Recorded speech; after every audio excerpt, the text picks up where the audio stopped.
been around enough to know what I'm missing, but I dream of something more. And I might be down to help them fight for a mission, if I knew what all the fighting was for. Cause you got an endless list of twists when things aren't going your way. You got them convinced the facts are fiction, different spin every day. I'm not gonna tell you what you're missing, you wouldn't listen anyway. But now that I'm here, I've got something to say. This is the last chance to tell you that I'm not coming back. It's the last chance to prove that I am stronger than that. There isn't much that I can do, but I'm not falling for that. This is the last chance to tell you, the last chance to tell you that I've come too far to let you mess with my vision. Cause we dream of something more. They're not gonna hear you cause the truth is loud, and soon somebody will listen. I hope you know what all the fighting was for. Ooh, cause I got an endless list of gifts when things start going my way. You may be convinced that I can't win, but I don't care what you say. I'm not gonna stand for your so-called mission, I don't believe it anyway. But now that I'm here, I've got something to say. This is the last chance to tell you that I'm not coming back. It's the last chance to prove that I am stronger than that. There isn't much that I can do, but I'm not falling for that. This is the last chance to tell you, the last chance to tell you that I'm not afraid of where I'm going, cause I remember where I've been. And I know soon somebody will listen to the very last chance. This is the last chance to tell you that I'm not coming back. It's the last chance to prove that I am stronger than that. This is the last chance to tell you that I'm not coming back. It's the last chance to prove that I am stronger than that. There isn't much that I can do, but I'm not falling for that. This is the last chance to tell you, yeah, last chance to tell you that I'm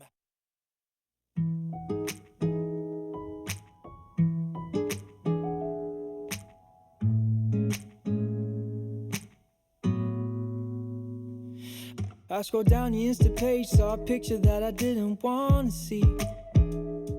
He had his hand around your waist and a smile on your face, like the way you look at me.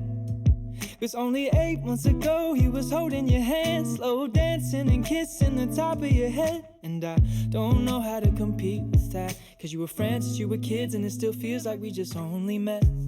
Yeah, I was so naive, thinking that you've only felt this way for me. You always tell me I'm the only one you wanna be with, so why can't I believe it? Yeah, old boyfriends kinda scare me, cause they all got a little bit of history with you. Even when you try to tell me I got no real reason to worry, my mind starts to imagine things that never happened. I start to believe that you're still in love with some other has-been. Baby, I'm just asking, do you think I'm gonna be the last one? The last one.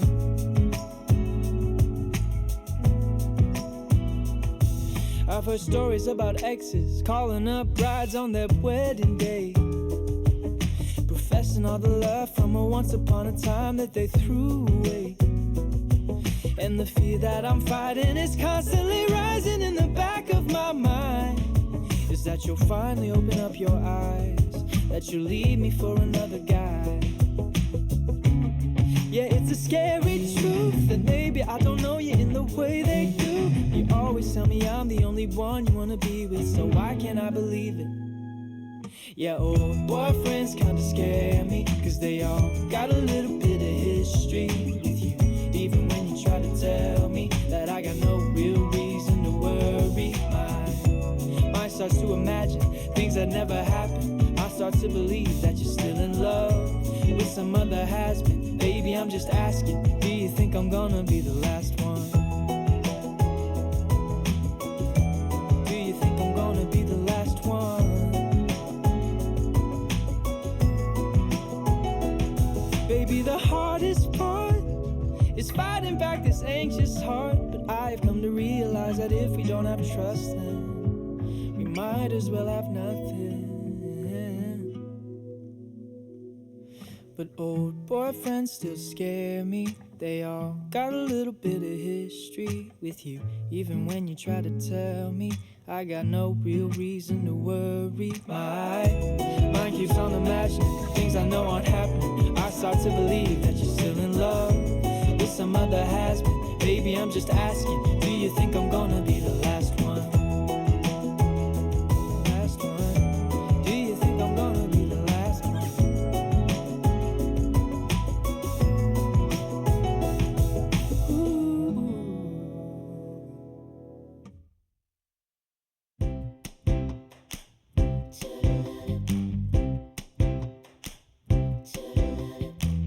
It's sunny as I fall out from the sky, and I'm wondering what I do.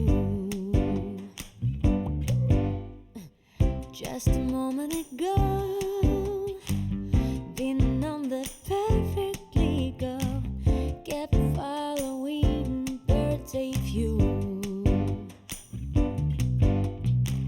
I'm not told that I'm born to leave and step behind all the things people do as if it's all of mine. Now I won't, and isn't it funny to have a walk in sunlight? Then I get them out of my mind.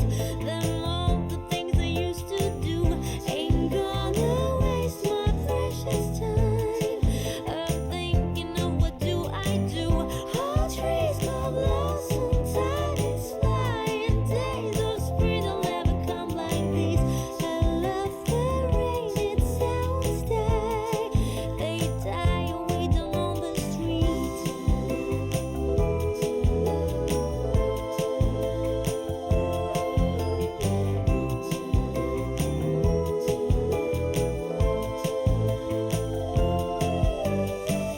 They get me sometimes, drag out from the sky, and now I'm wondering how it was. Just a moment ago,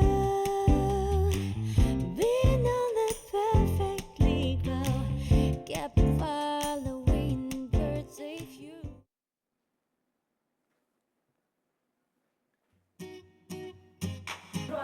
네, 안녕하세요. 반갑습니다. 자, 시사 온라이브 진행을 맡은 BJ 방송 천재 까루입니다. 오랜만에 또 다시 돌아왔는데요. 먼저 저희 MC 세 분 인사를 드리겠습니다. 네, 안녕하세요. 저는 MC 꿈나무로 열심히 아프리카 공식 방송에 참여 중인 BJ 안수빈 님이라고 합니다. 반갑습니다. 예, 안녕하세요. 정현호입니다. 가끔씩 자주 인사드렸습니다. 예, 오늘도 좋은 이야기가 오고 갔으면 좋겠습니다. 네. 자, 채팅방을 이제 보고 있는데요. 오늘 이 방송은 아프리카 공식 방송도 열려 있고요. 또 BJ 안수빈님 방에서도 보실 수가 있고, 또 제 방송에서도 보실 수가 있습니다. 세 개 방송이 열려 있는데 저희가 주로 세 개의 방송을 다 못 보기 때문에 부득이하게 또 제 방송 채팅을 좀 위주로 보고 진행을 하도록 하겠습니다. 소통하면서 하는 것이 이제 아프리카 라이브니까요. 채팅방도 보고 있습니다. 잘 들리세요, 여러분? 잘 들리세요? 딜레이가 약간 한 3초 정도 있는 것으로 알고 있는데요. 자, 시사 온라이브인데요. 이 시사 온라이브가 어떤 방송인지 잠깐 좀 소개를 해드리고 가도록 하겠습니다. 네, 시사 온라이브는 정계 인사나 우리 시대의 오피니언 리더들을 모셔서 그분들의 인생 철학 그리고 대한민국 사회 이슈에 대한 진솔하고 심도 깊은 이야기를 나눈 시사대담 콘텐츠입니다. 네, 시사 대담 콘텐츠. 시사대담. 네, 조금 더 어려울 수 있는데요. 사실은 아프리카에서 처음 하는 게 아니잖아요. 예, 맞습니다. 2019년도에 첫 시작해가지고 그동안 많은 정치 인사분들을 이제 모셔왔죠. 그리고 이제 1년 만에 다시 부활해서 첫 게스트를 모시게 된 겁니다. 네. 이렇게 1년 넘게 잠깐 쉬었다가 다시 컴백한 만큼 오늘 미리 예고해드린 바와 같이 특별한 게스트분을 모셨습니다. 이 간단한 소개가 아닙니다. 상당한 정말 깊은 길을 걸어오신 분인데요. 이력을 좀 그나마 저희가 좀 간략하게 소개를 해드리도록 하겠습니다. 전 자유한국당 비상대책위원회 위원장이시고 대통령 정책특별보좌관, 대통령 자문정책기획위원회 위원장, 제7대 교육인적자원부 장관 겸 부총리, 그리고 델라웨어 대학교 대학원에서 정치학 박사 학위를 취득하셨고요. 현재 국민대학교 명예교수로 계신 김병준 위원장님 자리에 주셨습니다. 안녕하세요. 네, 안녕하십니까. 네, 정말 어렵게 오셨습니다. 자, 위원장님, 저희가 이제 솔직히 아까 사전 이제 개인 방송에서도 이거 어떻게 호칭을 해드려야 될지 했는데, 뭐 위원장님은 아무렇게나 불러도 괜찮으시다고 했는데, 뭐 교수님도 맞고요. 전 위원장님도 맞기 때문에 오늘은 좀 그래도 뭐 시사 온라인이니까. 근데 그 위원장님? 일전에 바로 그러네요. 최근 근저에 그 직책이 비상 하여튼 최근 했던 위원장. 대충 불러 호칭을 부르면 저한테 다 맞습니다. 정확히 따져서 전 위원장님이시니까 우리가 전을 좀 생략해서 그냥 위원장님이라고 저희가 호칭을 통일하도록 네. 하겠습니다. 호칭이 많은데 없는 게 있어. 네. 어떤 거 사장이 없어, 사장. 사장님까지. 오너는 아니셨구나. 일전에 그 언론사 그 회장. 회장 언론사 회장을 했고 네. 사장을 못 해봤어. 네. 그래서 사실 사장을 해야지 이제 돈도 좀 쥐고. 회장은 돈을 못 버나요? 그럴 수도 있죠. 지금 아프리카 이제 채팅방이 나오고 있잖아요. 아프리카 지금 현재 생방송이니까 생방송 보고 있는 시청자분들에게 김병준 위원장님께서 한 말씀, 이제 인사 말씀 좀 부탁드립니다. 예, 반갑습니다. 젊은 분들이 많이 보시는 걸로 제가 알고 있는데 우리 같은 사람을 초대해줘서 정말 황송합니다. 고맙고요. 네. 감사합니다. 상당히 겸손하신 말씀이시고요. 네, 우리 위원장님 같은 경우에는 여야를 넘나들면서 중책을 맡아오셨던 정치인으로서 그리고 또 지식인으로서 폭넓은 경험과 식견을 가지고 계신 우리 김병준 위원장님을 모시고 이렇게 귀중한 말씀을 듣게 돼서 오늘 이 시간이 많이 기대가 됩니다. 잘 부탁드릴게요. 좋은 말씀 많이 해주세요. 제가 부탁드려야 돼요. 그리고 뭐 다들 아시다시피 김병준 위원장님이 되게 보수하고는 좀 거리가 먼 듯한 느낌도 많이 들어요. 왜냐면 되게 쾌활하시고 다 위트도 있으시고 좀 이렇게 저희들이 솔직히 좀 까불어도 이해를 해주실 것 같은 그런 인상도 가지신 분이기 때문에 일종의 오늘 좀 상당히 좀 압박성 같아. 아닙니다. 웬만큼 해도 참고 가만히 있어. 정말 날카로우십니다. 네. 그래서 저희가 오늘 좀 이렇게 소통도 하지만 시청자분들도 보시기 때문에 시청자분도 함께 참여를 해서 좀 올라오시는 질문들도 저희가 전달해 드려서 또 김병준 위원장님의 생각, 이런 의견들도 깊이 좀 파헤치는 시간이 됐으면 좋겠습니다. 채팅방에 로치스키님이 또 100개를 감사합니다. 좀 어렵게 모셨습니다, 여러분. 채팅 좀 많이 참여해 주시고 위원장님의 또 좋은 말씀, 앞으로 또 행보에 대해서도 여러 가지 좀 들었으면 좋겠습니다. 경력 중에 보니까 델라웨어 학교 거기에 뭐 특징이 있다고. 어떤 특징일까? 그 특징이 뭐 많아요. 저기 미국에 지금 지금 바이든 대통령이 졸업한 학교죠. 델라웨어 같은 대학. 학과입니다. 델라웨어 대학교. 그 델라웨어 대학에 그러니까 내가 거기서 유학할 때 벌써 바이든 대통령이 벌써 상원의원이었어요. 워낙 일찍 상원의원이 됐거든. 그래서 상원의원인데 이분이 전공을 2개 하셨어요. 정치학과도 다니고 또 저기 역사학과인가 사회학과에 다녔는데 이제 그 정치학과에 이제 주로 그게 메이저였는데 제가 정치학과를 다녔거든요. 한국하고는 조금 다른 학과예요. 한국은 정치학과 있고 행정학과 있고 법학과 있고 뭐 이렇게 돼 있는데 거기는 주로 정치학 안에 다 들어있는 거예요. 포함해서. 상당히 큰 과 자체가 굉장히 큰. 그렇군요. 그 미국 프로그램이 대체로 그래요. 위원장님 또 지금 국민대 행정학과 명예교수님 계시고 34년을 교수했습니다. 와 34년. 34년이면 이제 그 동안에 이제 공직 경험이 같이 들어 있지만 하여간 다들 태어나시기 전에 아닙니다. 저는 태어났습니다. 저는 나이가 좀 있어가지고요. 제가 40대라서 예, 보기와는 다르게 저는 태어났고 안수빈님 같은 경우는 네, 태어나지 제가 태어나기 않을 그 내가 84년에 교수를 시작했으니까 84년요. 야. 그때면은 나이가 그때는 나이가 30. 와. 근데 그 시절에 비해서는 정말 일찍 시작하신 건데요. 그렇죠. 이제 보통 보면 이제 한 30대 후반, 40 뭐 이렇게 돼서 교수를 시작하는데 나는 어찌됐든 나이 30에 조교수가 됐어요. 37에 내가 정교수가 됐으니까. 이제 다른 사람에 비해서 거의 한 10년 빠르다고. 일찍 하셨네요. 그래요. 예, 좀 이따 뭐 여쭤볼 일이기도 했는데 뭐 전공책도 37살쯤에 쓰셨다고. 책을 쓴 거는 그거보다 좀 더 됐을 거예요. 한 40쯤 마흔요. 돼서 대학 교재를 30대에 쓰는 거는 좀 건방진 마음이 들어서 한 10년 가르치고 난 다음에 네. 그 다음에 이제 대학 교재를 썼죠. 대학 교재를 써서 기분이 좋았던 게 제법 팔렸어요. 여전히 팔리고 있고 아직까지. 시장에서 그러면 마켓 쉐어가 좀 꽤 되나 보겠네요. 내 입으로 이야기하기가 좀 못한데 그 책이 나와가지고 줄곧 한 뭐 많을 때는 한 70% 정도 시장을 먹고 적을 때는 한 50% 정도. 야, 책도 잘 나갔네요. 예, 그러니까 채팅방에서 뭐 책 소개도 뭐 말씀해 주셨는데 이따가 또 여쭤볼 시간이 있으니까요. 그리고 많은 분들이 또 자꾸 이제 이상한 지적을 하시는데 저한테 되게 다리를 왜 이렇게 오므리고 있냐고. 저 그렇게 막 진짜 싸가지 없고 막대 먹은 애가 아닙니다. 예, 왜냐면 김현중 위원장님하고 저도 나이가 있지만 어느 정도 이게 갭이 있잖아요. 그리고 또 이제 제가 그렇다고 해서 막 이렇게 하고 할 수는 없잖아요. 예. 그거 좀 이해해 주시고 여러분. 그래서 이제 뭐 교수님 역할도 하셨고 그런데 이제 그 뒤에 네. 이제 교수 하다가 정계로 교수 하다가 정치에 뭐 이렇게 뛰어들고 그런 건 아니고 솔직히 이제 이 분권 운동을 했어요. 네. 지방자치 그다음에 좀 분권 옛날 생각이나 지금 생각이나 똑같은데 네.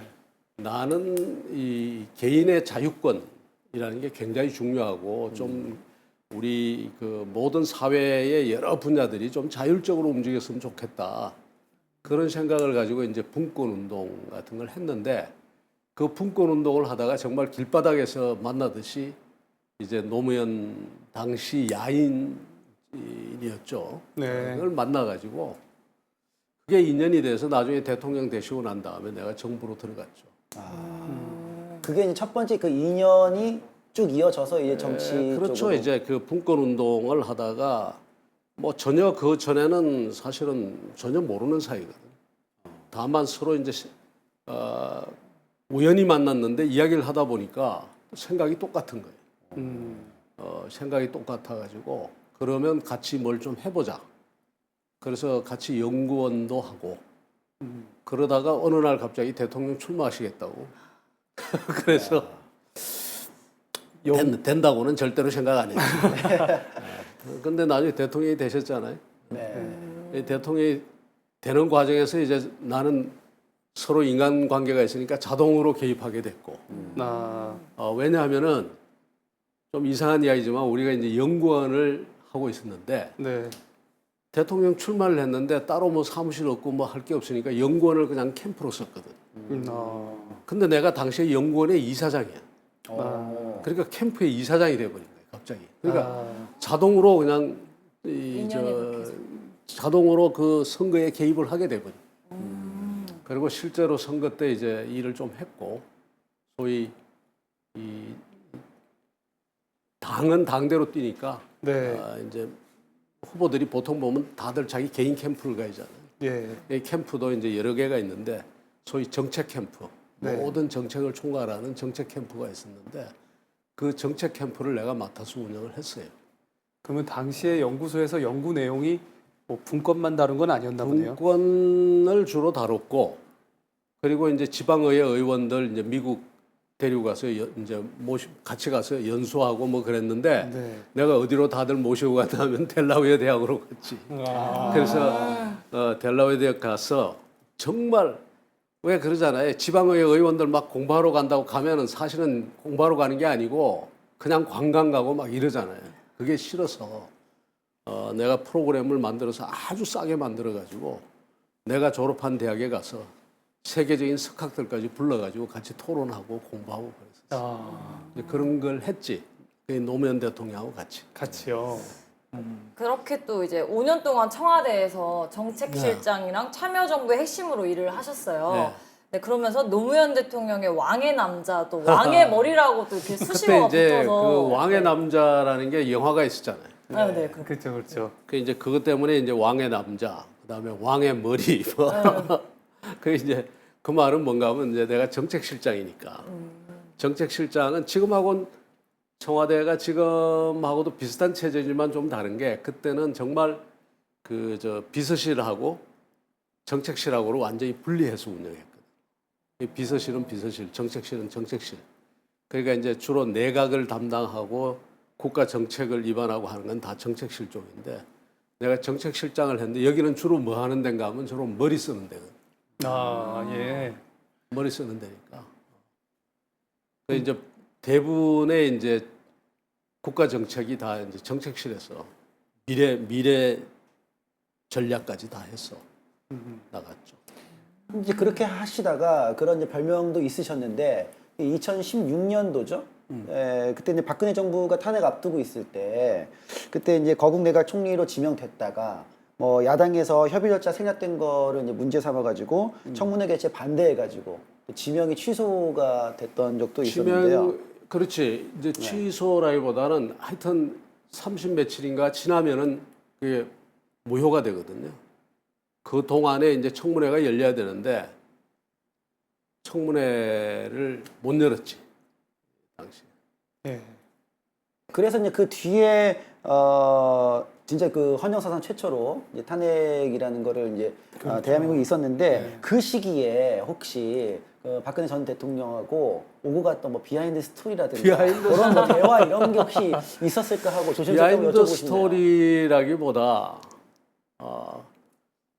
이 뭐라 그럴까요? 이제 당연히 이제 제일 처음에는 안 한다고 그러죠. 그 당시에 그 상황으로 봐서 내가 한다고 이야기를 해봐야 총리가 될 수 있는 상황도 아니고 제안이 들어왔을 때요. 제안이 들어왔을 때. 일단 결론은 마지막은 하셨어요. 마지막엔 수락을 하셨는데 예. 그 사이에 다른 에피소드라는 게 별 거 없고 하여튼 자주 보고 전화를 자주 했어요. 전화를 자주 했는데 되게 인간적으로 일단은 그 어떤 뭐 복잡한 정치 사안은 다 놔두고 그 인간적으로 굉장히 좀 안 됐다라는 심정 그게 나한테 크게 왔었어요.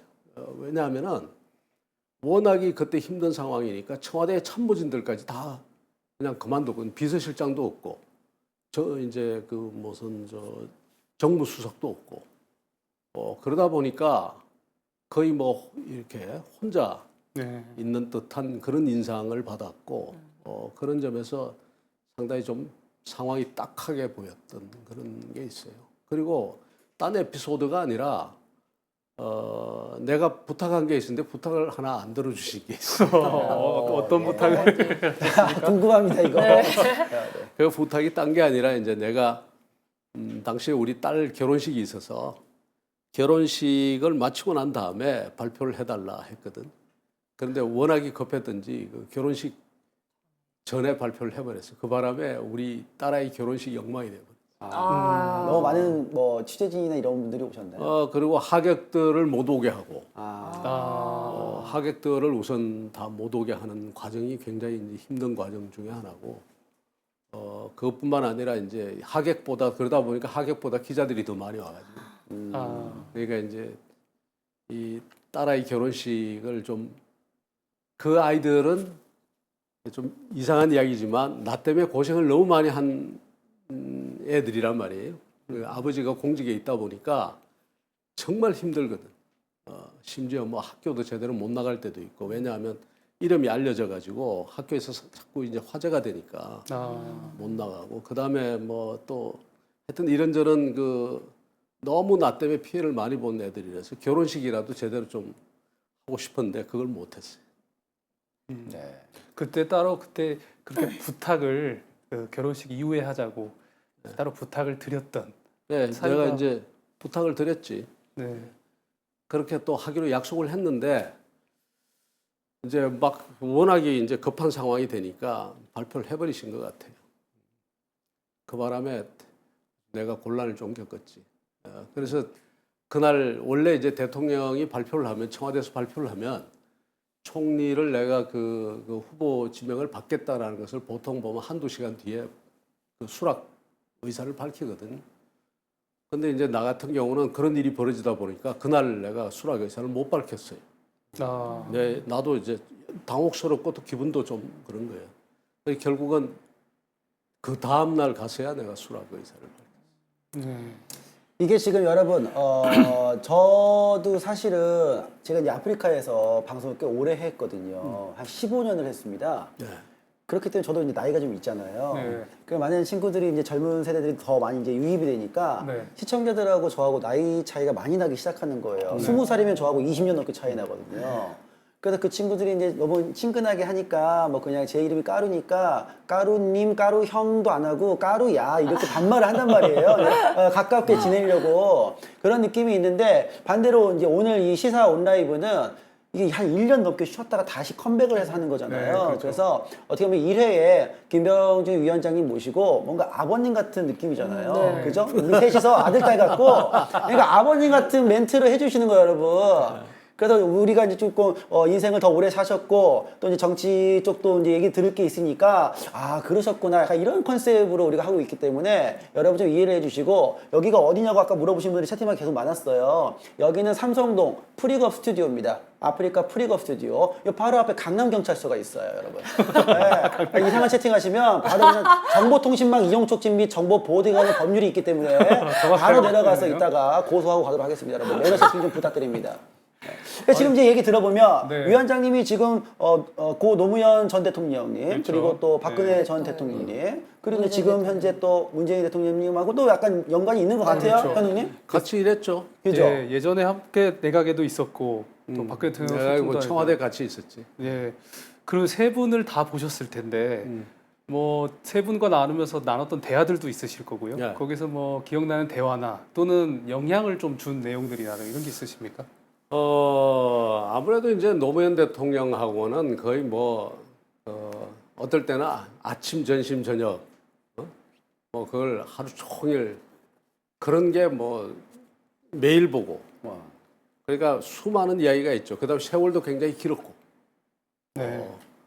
제일 길었죠. 93년도부터 뭐 이제 돌아가실 때까지. 돌아가시기 전에도 거의 한 최소한 2주일에 한 번씩 네. 봉화마을을 가고 있으니까. 그러니까 거기서는 이야기가 좀 수도 없이 많고.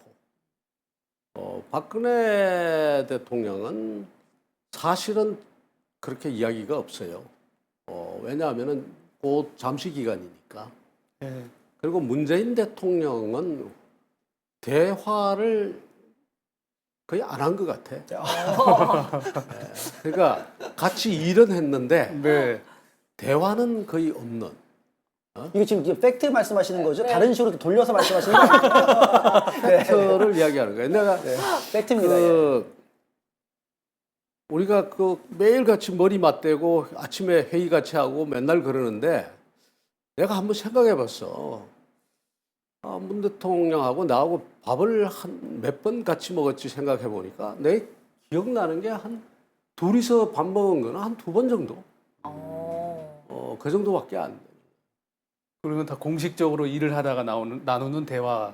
공식적으로 원래 뭐 말씀이 별로 없으신 분이니까 아, 우린 말이 좀 많은 사람이에요. 왜냐하면은 말을 많이 할 수밖에 없잖아요. 뭐 여러 가지 설명을 많이 해야 되고. 근데 그렇죠. 이제 그 당시에 이제 그 문 대통령은 민정수석하고 뭐 이랬기 때문에 거기는 말이 그렇게 많은 동네가 아니거든. 많은 분야가 아니거든. 그래서 민정수석실이 하는 일이 조금 설명해 주신다면. 민정수석이라는 게 이제 예, 이렇게 보면 돼요. 주로 검찰, 네. 그다음에 법무부 이런 쪽의 일을 이제 관장을 하고, 그다음에 또 하나 중요한 거는 인사 검증을 해요. 아, 예, 공직에 임명하려면 이 사람이 과거에 나쁜 짓 했나 안 했나 그걸 이제 다 찾아보고 확인하고 하는 그게 굉장히 중요한 기능 중에 하나고, 그다음에 민심이 어떻게 돌아가는지를 이렇게 파악해서 보고하는 것도 그 굉장히 중요한 자리예요. 청와대 안에 뭐 다 중요하지만 그 민정수석이라는 게 꽤 중요하고, 당시에 이제 그러니까 이 문재인 민정수석은 비서실 소속, 나는 정책실을 맡고 있었고, 네. 그러니까 정책실 안에는 어떤 사람이 있냐면은 이제 경제수석, 사회수석, 이 정책 다루는 사람들이 있고, 네. 저쪽은 이제 비서실 쪽에는 민정수석, 홍보수석 뭐 이런 사람들이.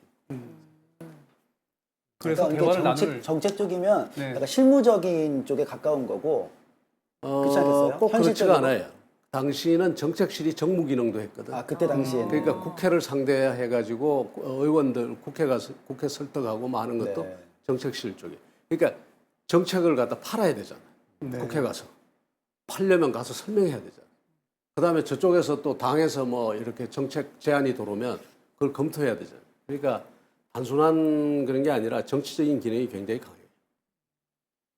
정책실이 그 정부에 따라서 있을 때도 있고 없을 때도 있었던 것 같은데. 처음 생겼지, 참여정부 때. 네. 그 노무현 정부 때 처음 생겨가지고 그거를 본따서 지금 문재인 정부도 정책실이 있긴 있어요. 근데 기능이 과거처럼 크질 않아.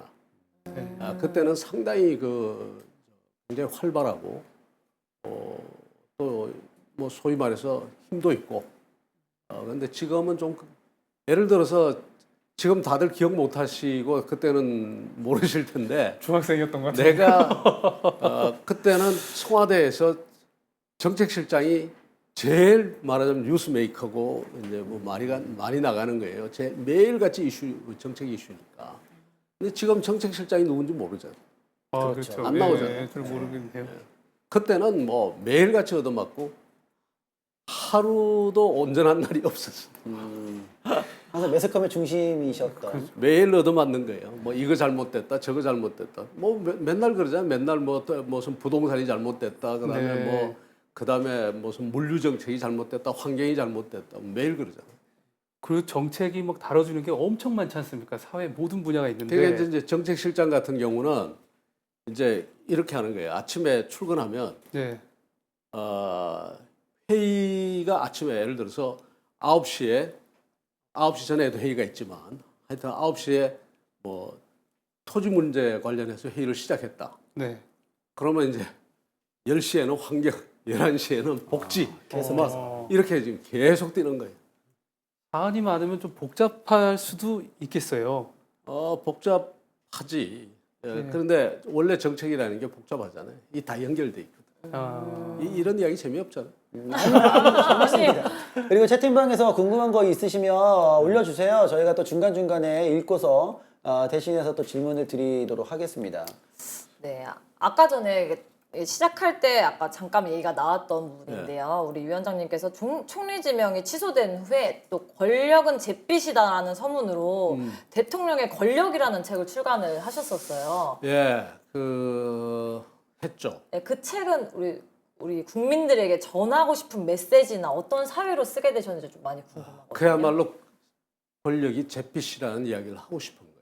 권력이라는 게 굉장히 사람들이 어떻게 생각하면 화려하고 굉장히 세고 뭐 좋은 것 이렇게 생각하는데 그게 아니라 내가 경험한 권력은 그야말로 잿빛이에요. 굉장히 우울해, 무거워, 그리고 아파요. 그래서 근데 많은 사람들이 그렇게 생각 안 하거든. 그래서 그 책에 보면은 전부 굳이 보면 좀 슬프고 우울한 이야기들이 많이 있어요. 결국 우리 권력에 의해서 한번 보세요. 대한민국의 대통령이 온전하게 지금 살고 있는 사람이 없잖아요. 전직 대통령들이 다 감옥 가고 유배 가고 죽고 뭐 탄핵당하고 그러네요. 그다음에 그 사람들만 잘못되는 게 아니라 그 사람들의 자식들까지도 온전하게 지금 이렇게 활동하는 사람이 보기 힘들어요. 대부분 보면 그 아버지에 따라서 거의 대부분 희생을 당하거든. 본인 잘못이든 본인 잘못이 아니든 간에. 그것뿐만 아니라 권력 주변에 있는 사람들이 나도 마찬가지예요. 내가 권력 주변에 5년을 있었는데 그 5년 있는 동안에 단 하루도 마음 편한 적이 없었어요. 그리고 식구들도 단 하루도 마음 편한 적이 없고 그 다음에 늘 분명히 이 정권이 끝나면 나는 조사받고 내사받고 다 할 거다. 근데 실제 보면은 나오고 난 다음에 무지하게 많은 사람들이 감옥 가잖아요. 네. 감옥 가잖아요. 어떤 사람은 정말 내가 보기에는 딱하다고 할 정도로 본인 잘못이 별로 없는데도 감옥을 가요. 이제 그래서 내가 하는 말이 권력이 잿빛이라는 거예요. 그리고 권력에 있을 때도 늘 괴로워요. 어디가 좋은지 아세요? 어디가 좋습니까? 조금 떨어져 있으면 좋아. 그러니까 중간- 뭐라고 보면 되는가 하면 중심이 있지 않아. 권력의 핵심은 이게 네. 불덩이에요. 그 안에 같이 타주고. 근데 그것 말고 좀 저 뒤에 있잖아. 뭐 예를 들어서 무슨 저 사람들이 잘 모르는 공사, 공단 같은 데 사장하고 네.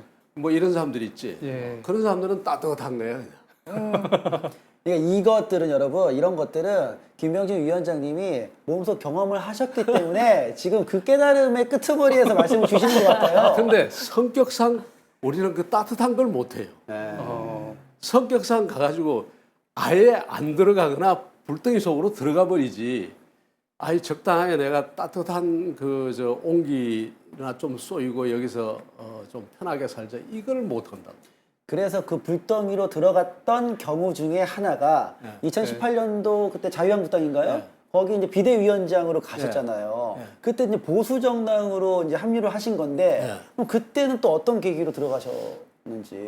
그게 이제 총리 지명 받고 그러는 게 연결돼서 이제 갔는데 사실은 이제 그 노무현 대통령이나 노무현 정부에 대한 오해들이 굉장히 있어요. 그게 뭔가 하면 그냥 진보 정권이라 해가지고 그냥 이 색깔을 칠해버리는데 노무현 대통령 얼마 뒤에 내가 어떤 이제 글을 발표하려고 하는데 상당히 그 자유주의자적인 그 요소가 굉장히 강한 분이에요. 그렇기 때문에 나 같은 사람을 붙들고 나는 자유주의자거든. 네. 나는 국가 권력이 싫어요. 국가 권력이 나를 간섭하는 게 싫다고. 나만 간섭하는 게 아니라 대한민국 국민들 제발 좀 국가 권력이 막 이래라 저래라. 예를 들어서 방송하는데도 이건 된다 안 된다 너무 그러지 말라는 거예요. 알아서 하게. 그리고 소비자, 방송 소비자와 그 다음에 여기 저 앵커들이나 사회자들이 알아서 하면 되는 거지. 왜 국가가 일일이 가가지고 이래라 저래라 그럴 이유 없고 학교도 좀 제발 좀 학부모하고 뭐가 하도록 좀 알아서 놔두고 소위 분권주의자의 자유주의자란 말이에요. 그러니까 그거 하나 가지고 살았는데 노무현 대통령은 그런 입장이 굉장히 강해요. 그러니까 분권과 자율이라는 것을 국정 철학으로 내세우면서 갔거든. 그리고 사람하고 그런데 지금 정부는 안 해요. 지금 정부는 어떻게 보면 굉장히 그 국가 기능을 굉장히 강화하는 쪽으로 자꾸 하고 있어요. 간섭이 심하다라는 말씀. 간섭이 자꾸 심해지고 그다음에 뭐든지 자꾸 국가가 뭘 하려고 한단 말이에요. 그게 싫은데 그 자유주의적인 정신 입장에서는 보수 정부에서도 보수가 두 가지 보수가 있어요. 하나 보수는 뭔가 하면은 완전히 국가주의적인 보수야.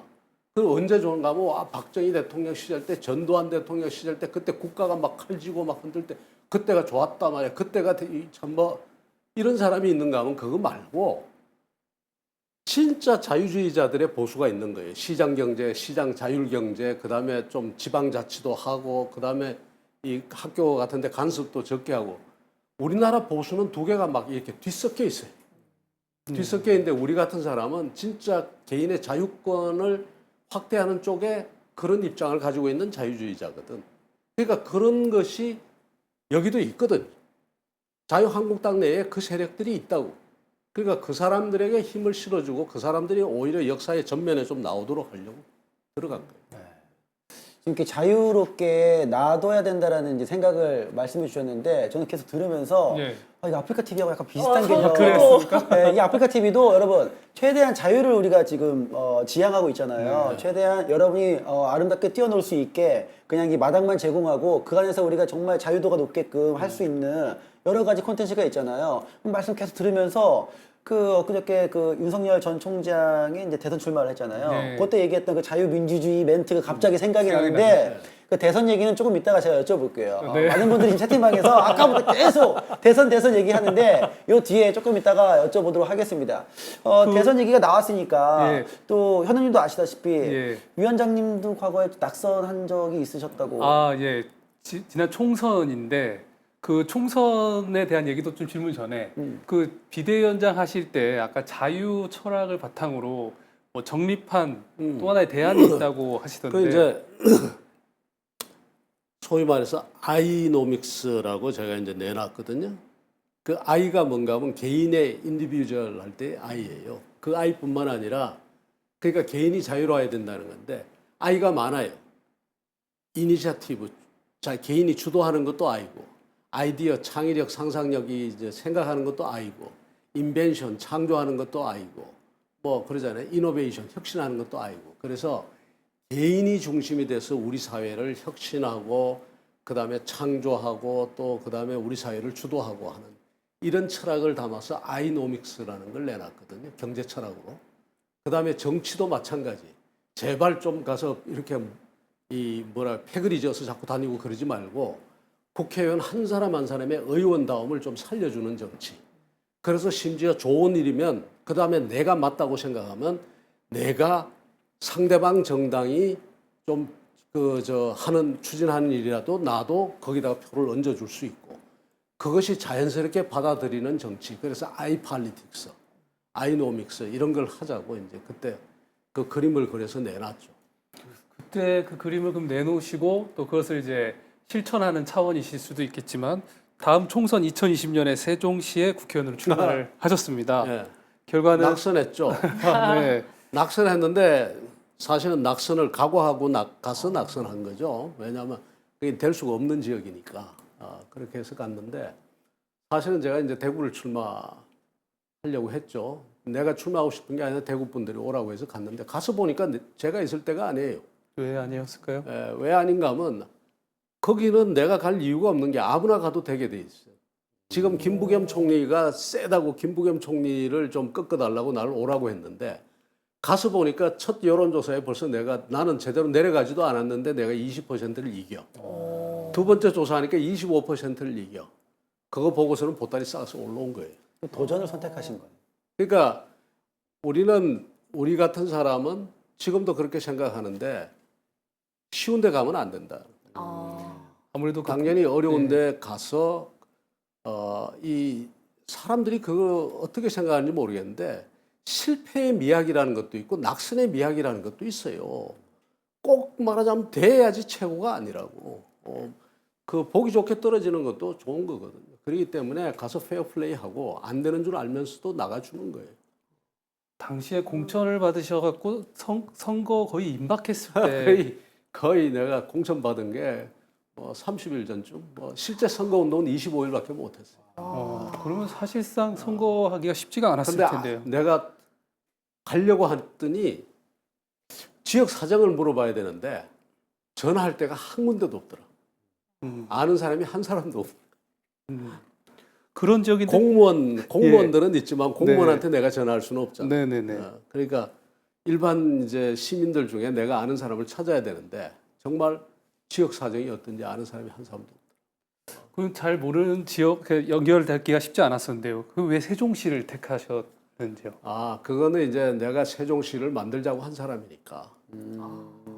세종시를 그러니까 노무현 대통령이 이 대선을 준비할 때부터 소위 신행정 수도라는 프로젝트를 이제 같이 이야기를 했고 결국 내가 청와대에 있으면서 그 프로젝트들을 다 만들어서 법도 만들고 스타트를 한 거예요.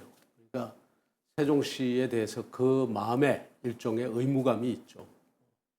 그래서 되고 안 되고의 문제가 아니라 거기 가는 것이 맞다고 생각을 했죠.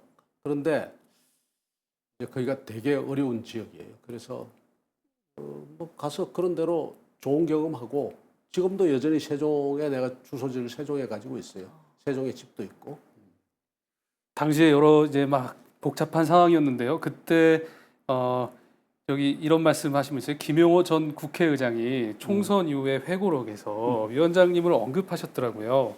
공천 결과에 대한 후회일지 모르겠는데 위원장님에 대해서 그는 나의 세속적 판단을 부끄럽게 만들었다. 김병준을 생각하면 가슴이 먹먹하다 이런 말하고 정치판에서 순수하고 합리적인 길을 지향하는 신사이면서 학자다. 자기를 던질 줄도 안다라고 평가를 했습니다. 그게 네. 무슨 이야기인가 하면 사실은 내가 종로를 출마하기로 약속을 했었어요. 김영호 의장이 날 보고 종로를 출마해 달라고. 왜냐하면 그때 이제 황교안 대표가 출마하는 게 맞는데 이분이 출마를 안 하시겠다고 하니까. 그래서 나한테 찾아오셔서 이제 내가 종로를 출마해 달라고 해서 서로 이야기가 다 됐는데 내가 그래도 황 대표가 나와야지 이 당의 얼굴인데 그 길을 좀 더 설득해보고 그 길을 좀 더 시간을 좀 더 보자 해가지고 내가 종로를 확정했는데 해놓고 내가 무조건 나는 종로만 나가는 게 아니라 이낙연 그 대표가 나오면 이낙연 대표 나가는 쪽으로 내가 나간다고 확정을 해놓고 근데 황교안 대표가 종로를 다시 오겠다고 해서 내가 종로를 양보했거든. 그러면 이제 김형호 의장 입장에서는 당연히 그렇게 되면 내가 그걸 요청할 줄 알았다는 거예요.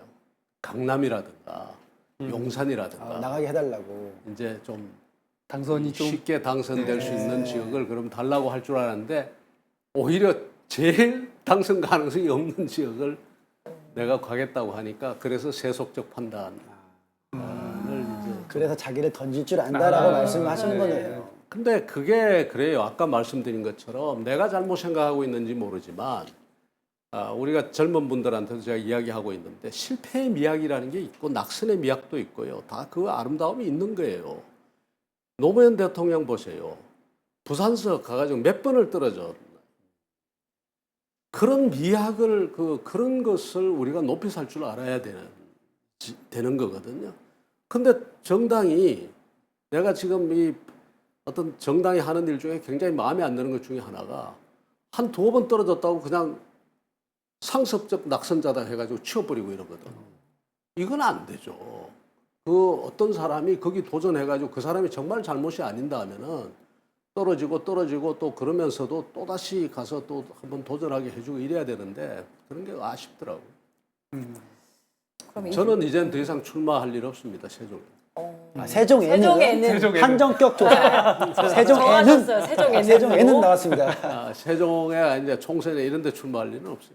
네. 총선에 네. 총선에는 나왔습니다. 네. 조금 이따 또 한번 질문할 시간이 있을 것 같아요. 그럼 최근 동향에 대해서 좀 여쭙고 예. 싶은데요. 2020년 총선 이후에는 이제 어떻게 지내고 계시는지. 총선 이후에는 주로 이제 우리 하는 일이 늘 하는 게 이제 글을 쓰고 강연을 하는데 요즘 코로나 때문에 강연이 잘 안 되잖아요. 네네. 그러니까 이제 주로 글을 쓰고 있죠. 여러 형태의 또 출간 글들. 예정에 글을 쓰시는 건가요? 이제 한 권은 지금 이제 이제 며칠 전에 출판사로 넘겼고 또 이달 말쯤 돼서 또 한 권이 나올 겁니다. 뭐 이제 계속 또 바쁘게 지내실지도 모르는데 중간에 여러분 궁금한 것들 이제 많이 올라오는 거 제가 채팅만 보고 있거든요. 예, 그래서 몇 가지는 또 이따가 나올 이야기들이기 때문에 제가 지금 안 여쭤보고 있었는데 또 이제 궁금한 것도 이게 왜냐면 실시간이잖아요, 여러분. 예, 라이브의 묘미는 또 이제 김병준 위원장님하고 여러분하고 또 뭐 지금 이제 만날 수 없지만 비대면인 상태에서 서로 소통하는 것도 좀 필요하다고 생각해서 예, 궁금한 것도 좀 조금씩 천천히 지금 올려주시면 제가 한번 보도록 하겠습니다. 대선과 관련된 얘기가 참 많고. 네, 대선 얘기 좀 이따가 나올 거라서. 네. 네. 이거는 아까 저것도, 이제 대선 얘기는 조금 이따 하는데 네. 계속 이제 아까부터 올라왔던 내용 중에 하나가 전직 대통령 지금 사면 이야기 많이들 하고 있잖아요. 거기에 대해서 또 위원장님은 어떤 생각을 갖고 계시는지. 사면이 저는요. 사면을 해야 된다고 봅니다. 시점이 언제냐는 이제 뭐 이야기하기가 뭐 사람에 따라 다 다르는데 원칙적으로 하여간 사면을 하는 것이 옳다. 언제 하든 이제 그 뭐 여러 가지 이유가 있을 수가 있겠죠. 일단 한때 국민의 선택을 받았던 사람이라는 그런 점도 있고 또 한편으로는 또 이제 국가 지도자에 대해서 너무 엄하게 이제 해서 정말 수십 년 그렇게 살릴 수는 없잖아요. 그렇게 해버리면은 때로는 이 대통령들이나 국가의 큰 지도자들이 과감한 결정을 잘 못하게 돼요. 그래서 늘 말하자면 법의 테두리 안에서만 움직이려고 하면 이게 안 되거든, 정치 지도자들. 그래서 잘못한 거는 잘못한 거고, 그러나 또 한편으로 보면은 사면은 사면대로 진행이 돼야 된다고 봅니다. 네.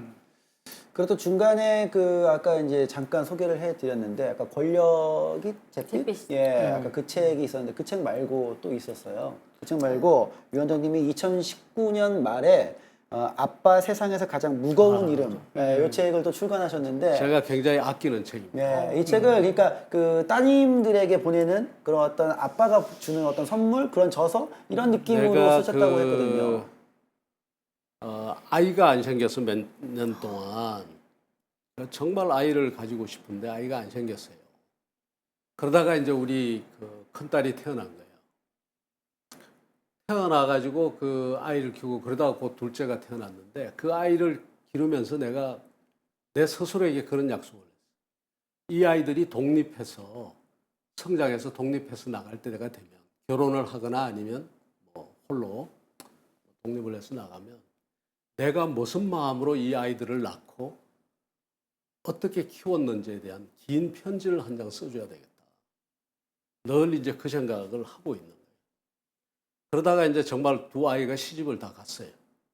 하고 난 다음에 내가 긴 편지를 하나 쓰려고 했는데 그걸 하면서 사람들에게 내가 그 편지를 쓰려고 한다. 그 뭐 안에 내용이 뭔데? 그러니까 이런 내용 저런 내용이 들어갈 거다 이렇게 이야기를 했더니 이야기 듣는 사람마다 다 그러지 말고 책으로 좀 써보라는 거예요. 그래서 결국은 그 아이 키운 이야기를 책으로 쓴 겁니다.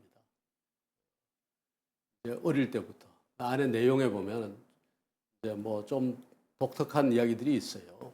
예를 들어서 아이들이 학교 가기 전까지 절대로 글을 안 가르쳤거든. 오히려 글을 못 배우게 하려고 굉장히 노력을 했다. 이제 왜 그랬느냐? 그래서 왜냐하면 글을 읽어버리면 세상 사물을 볼 때 글을 먼저 보는 거예요. 근데 나는 우리 아이들이 이 글을 보기 전에 무게도 느끼고 색깔도 보고 형태도 보고 냄새도 맡고 그런 걸 원하는데 글을 봐버리면 글 속에 너무 글이라는 게 워낙 강력하니까. 그래서 이건 초등학교 입학하기 전까지는 절대 가르치지 마라. 그다음에 예를 들어서 이 플라스틱 컵을 애들이 조금 크고 난 다음에 플라스틱 컵을 절대로 안 썼거든. 항상 깨지도 않다 좀 덜 다치는 도기 같은 걸로 주고. 이제 그런 이야기들인데 그것이 왜 그렇게 했을까 하는 거를 전부 이제 설명을 한 거예요. 그리고 우리 아이들 그다음에 이제 뭐 여러 가지들 그걸로 이제 책을 썼는데 정말 그 자식들한테 주는 하나의 긴 편지예요. 그리고 또 아빠가 그렇게 하고 엄마가 그렇게 했을 때 아이들이 느낀 게 있잖아요. 나는 그때 아빠가 이렇게 했을 때 내가 어떻게 느꼈다라는 것도 같이 좀 섞었어.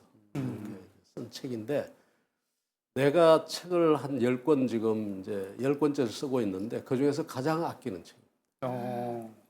되게 선물 같은 책이겠어요, 따님분들한테는. 예, 그래서 사실은 우리 아이들한테 주려고 쓴 책인데 생각보다 좀 팔렸어. 중요한 거는. 그러니까 약간 어떤 그 말씀 들어보면 그냥 선입견이나 편견 같은 거를 좀 없애주고 싶으셨나 봐요, 아버지로서. 그런데 내가 권해요, 사람들한테. 우리 아이들한테도 권합니다. 아이를 키울 때 그 아이가 독립해서 나갈 때 내가 정말 긴 편지 한 장을 너희들 어떤 마음으로 낳고 어떻게 키웠다라는 것을 편지 한 장을 써준다는 그런 기분으로 아이하고의 관계를 한번 맺어봐라. 그러면 좀 달라져요. 부모의 자세가. 그러니까 아까 내가 자율이라고 그랬잖아요.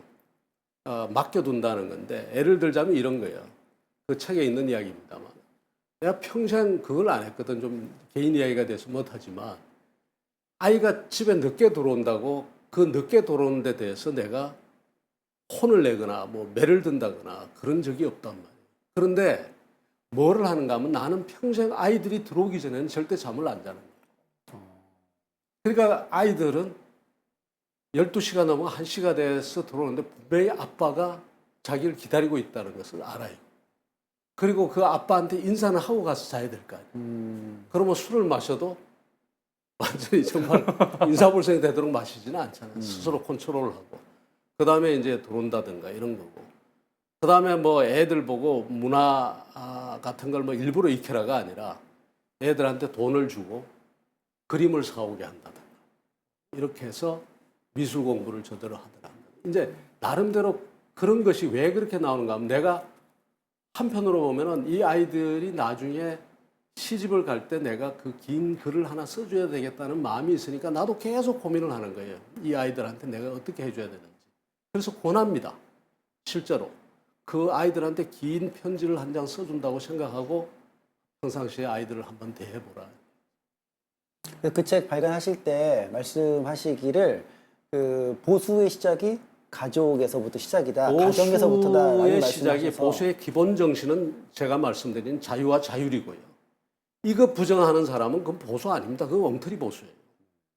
그러니까 지금 보면 막 가서 그 이상하게 궁극주의적인 막 이런 이야기들 막 하면서 소위 자유민주주의를 뭘로 해석해 버리는가 하면은 자유민주주의를 반공주의 정도로 해석을 해가지고 반공하면은 다 자유민주주의인데 이거는 옳은 보수가 아니에요. 보수의 기본은 내가 여러분의 인격을 존중해주고 여러분이 자유롭게 살 수 있는 것을 내가 최대한 존중해준다. 이게 보수거든.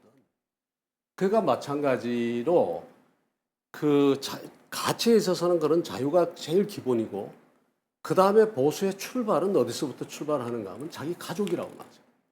자기 자신과 가족. 자기 자신을 혁신하는 것도 보수고 그 다음에 상대방을 인정하고 그 다음에 우선 공동체를 이루면서 잘 사는 것 이것이 보수의 가장 기본이에요. 그래서 일부러 내가 그 가족에 관한 책을 이게 정치가 아닌 듯 하지만 가족도 정치다 생각하고 쓴 거예요. 사실. 근데 지금도 내가 써놓고도 한 번씩 읽어봅니다.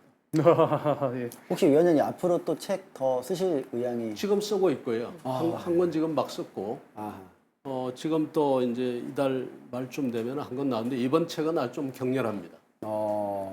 알겠습니다. 좀 저희가 좀 기대를 한번 해보고요. 자, 시사온 라이브 생방송 함께 하고 있습니다. 채팅방 보고 있는데요. 되게 이제 마지막에 그 책 쓰신 내용까지 저희가 들었는데. 되게 아버지 같은 멘트로 하고 있을 때도 채팅방에서는 자기들끼리 뭐 전두환 2년 살았고 뭐 이런 얘기 하고 있고요. 예, 뭐 누군 몇 년 살았고 뭐 이런 얘기 하고 있고요. 예, 집중을 하고 계십니까, 여러분? 자, 지금까지는 이제 김병준 위원장님이 어떻게 또 정식에 입문을 했고 또 최근에 어떤 일을 또 하고 계시고 이런 걸 들었다면 이제부터는 정말 여러분이 기다리고 기다렸던 대선 이야기 한번 깊이 있게 나눠보도록 하겠습니다, 여러분. 좀 저희들 멘트 속으로 같이 참여해서 들어오시려고 노력을 해보세요, 여러분. 자, 안수빈님. 네네. 대선이 내년 언젠가요? 내년 3월 9일. 3월 9일 대통령 선거. 그럼 몇 개월 남은 거예요, 현우님? 지금 뭐 이제 6월이니까요. 7월 됐네요. 7월 됐으니까 한 9개월 정도라고 봐야 되는데요. 9개월? 예. 9개월, 8개월. 얼마 안 남은 거죠? 얼마 안 남았죠. 자, 이제 그러면 내년이면 2022년 대선이 되는데 참 뭐 시대 정신이랄까요? 이런 게 참 중요하다고 말하는 시점입니다. 요즘 한 약 8개월 정도 앞두고 대선 후보들이 서서히 등장하고 있습니다. 이런 움직임에 대해서 현재 상황이 좀 어떻게 돌아가고 있다고 평가하시는지. 아직도 정말 안개 속이에요, 하여간. 이 어떤 변화가 있을지 지금 모른다고 난 생각해요. 어떤 변화가 있을지 모르겠다. 그런데 그 전에 제가 꼭 한마디 드리고 싶은 이야기가 있어요. 그게 뭔가 하면 이 대통령 권력이 변하고 있어요. 제가 대통령 권력 책도 쓰고 있지만 그 변하는 게 뭐가 변하는가 하면 우리 사회의 전체 권력이 한 100이라고 치자 말이에요. 옛날에 박정희 대통령, 뭐 전두환 대통령 할 때는 대통령 권력이 그 100 중에서 얼마가 되는 한 예를 들어서 한 50이 됐다 치자. 나머지 50은 이 사람 저 사람이 다 나누고.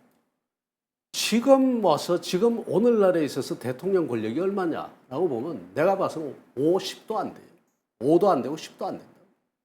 그만큼 확 줄어든 거예요. 줄어들었을 뿐만 아니라 다른 것이 굉장히 더 커진 거예요. 예를 들어서 기업이라든가 시민사회단체라든가 언론이라든가 학계라든가 일반 시민이라든가 이런 사람들이 권력을 많이 가져간 거예요. 그러니까 대통령 선거가 옛날 그때 그 시절만큼 그렇게 중요하지는 않아요. 여전히 중요하지만 말하자면 우리가 다 여기에다가 올인할 이유는 없다라는 생각이 드는 거예요. 왜? 실제로 말하자면 대통령 이상의 역할을 하는 사람들도 굉장히 많아요. 사실은 우리 사회에 이미 대통령이 할 수 있는 것보다 엄청난 역할을 하는 사람들이 많거든. 큰 기업인도 그렇고 큰 언론인도 그렇고. 야, 그런데 어쨌든 지금 현재의 정국이 뭐라고 딱 규정하기보다는 상당히 아직도 혼란스럽고 뭐가 뭔지 모르겠고 대선의 구도가 다 짜여지지도 않았고 지금 그런 상황이에요. 민주당은 좀 그래도 뭔가 지금 구도가 짜여지는 것 같은데 야권에서는 그 구도가 전혀 짜여지지 않은 그런 상태죠. 지금 뭐 출마 선언하신 분도 있고 네, 그렇죠. 한다는 분도 있고 아직 안 밝히신 분도 있는데 우리는 매스컴을 통해서 많이 보고 또 듣고 하지 않았습니까? 수빈님도 보신 적 있으시죠? 그렇게 뭐 여러 분께서 뭐 출마 선언도 하고 그죠? 네. 이 후보자들에 대해서 혹시 잘 알고 계시거나 하시는 분들이면 혹시 많죠. 평을 좀 해주실 수 있을까요? 그 야당 후보들도 대충 다 아는 분들이고요. 짤막하게 몇 분만 좀 이렇게 소개를 어떻게 알게 됐고 뭐 이런 정도만 좀. 이제 그 우리 뭐 여당으로 치면은 정세균 그 후보는 뭐 정부에서 같은 정부에서 일을 했고, 네. 그 다음에 이낙연 후보는 뭐 2002년 대통령 선거를 같이 했고, 아, 그때부터요. 그때 그때 아마 대변인 했을 거예요. 예. 나는 그 정책 캠프의 좌장이었고, 그 다음에 뭐 이재명 후보는 그 자치단체장을 했으니까 그건 자연스럽게 뭐 어느 정도 아주 가까운 사이는 아니지만 알고 지내는 거고. 또 그다음에 거기 나온 사람들 뭐 다 인연이 있는 사람들이고. 야권에 있는 사람들은 당연히 내가 다 아는데 그러나 이제 개인적인 대화가 이제 별로 없는 사람이 최재형 감사원장은 뭐 모르는 사이는 아니지만 그렇게 뭐 대화를 하는 거는 그 정책적인 질문을 좀 하나 해드리고 싶은데 방금 전에 말씀하셨듯이 이제 이재명 경기도지사님이죠. 이재명 후보님이라고 해야 되나요? 예. 기본소득을 말씀하셨단 말이에요. 기본소득에 대해서 위원장님은 어떻게 뭐 찬성하는 쪽이신지 반대하는 쪽이신지. 이제 이게 말을 잘해야 되는데요. 네. 일단 기본적으로 나는 찬성하는 입장입니다. 예. 찬성하는 입장이고 기본소득이 있어야 된다고 생각하는데 문제는 어디에 있느냐. 기본소득을 찬성한다고 해서 될 문제가 아니에요.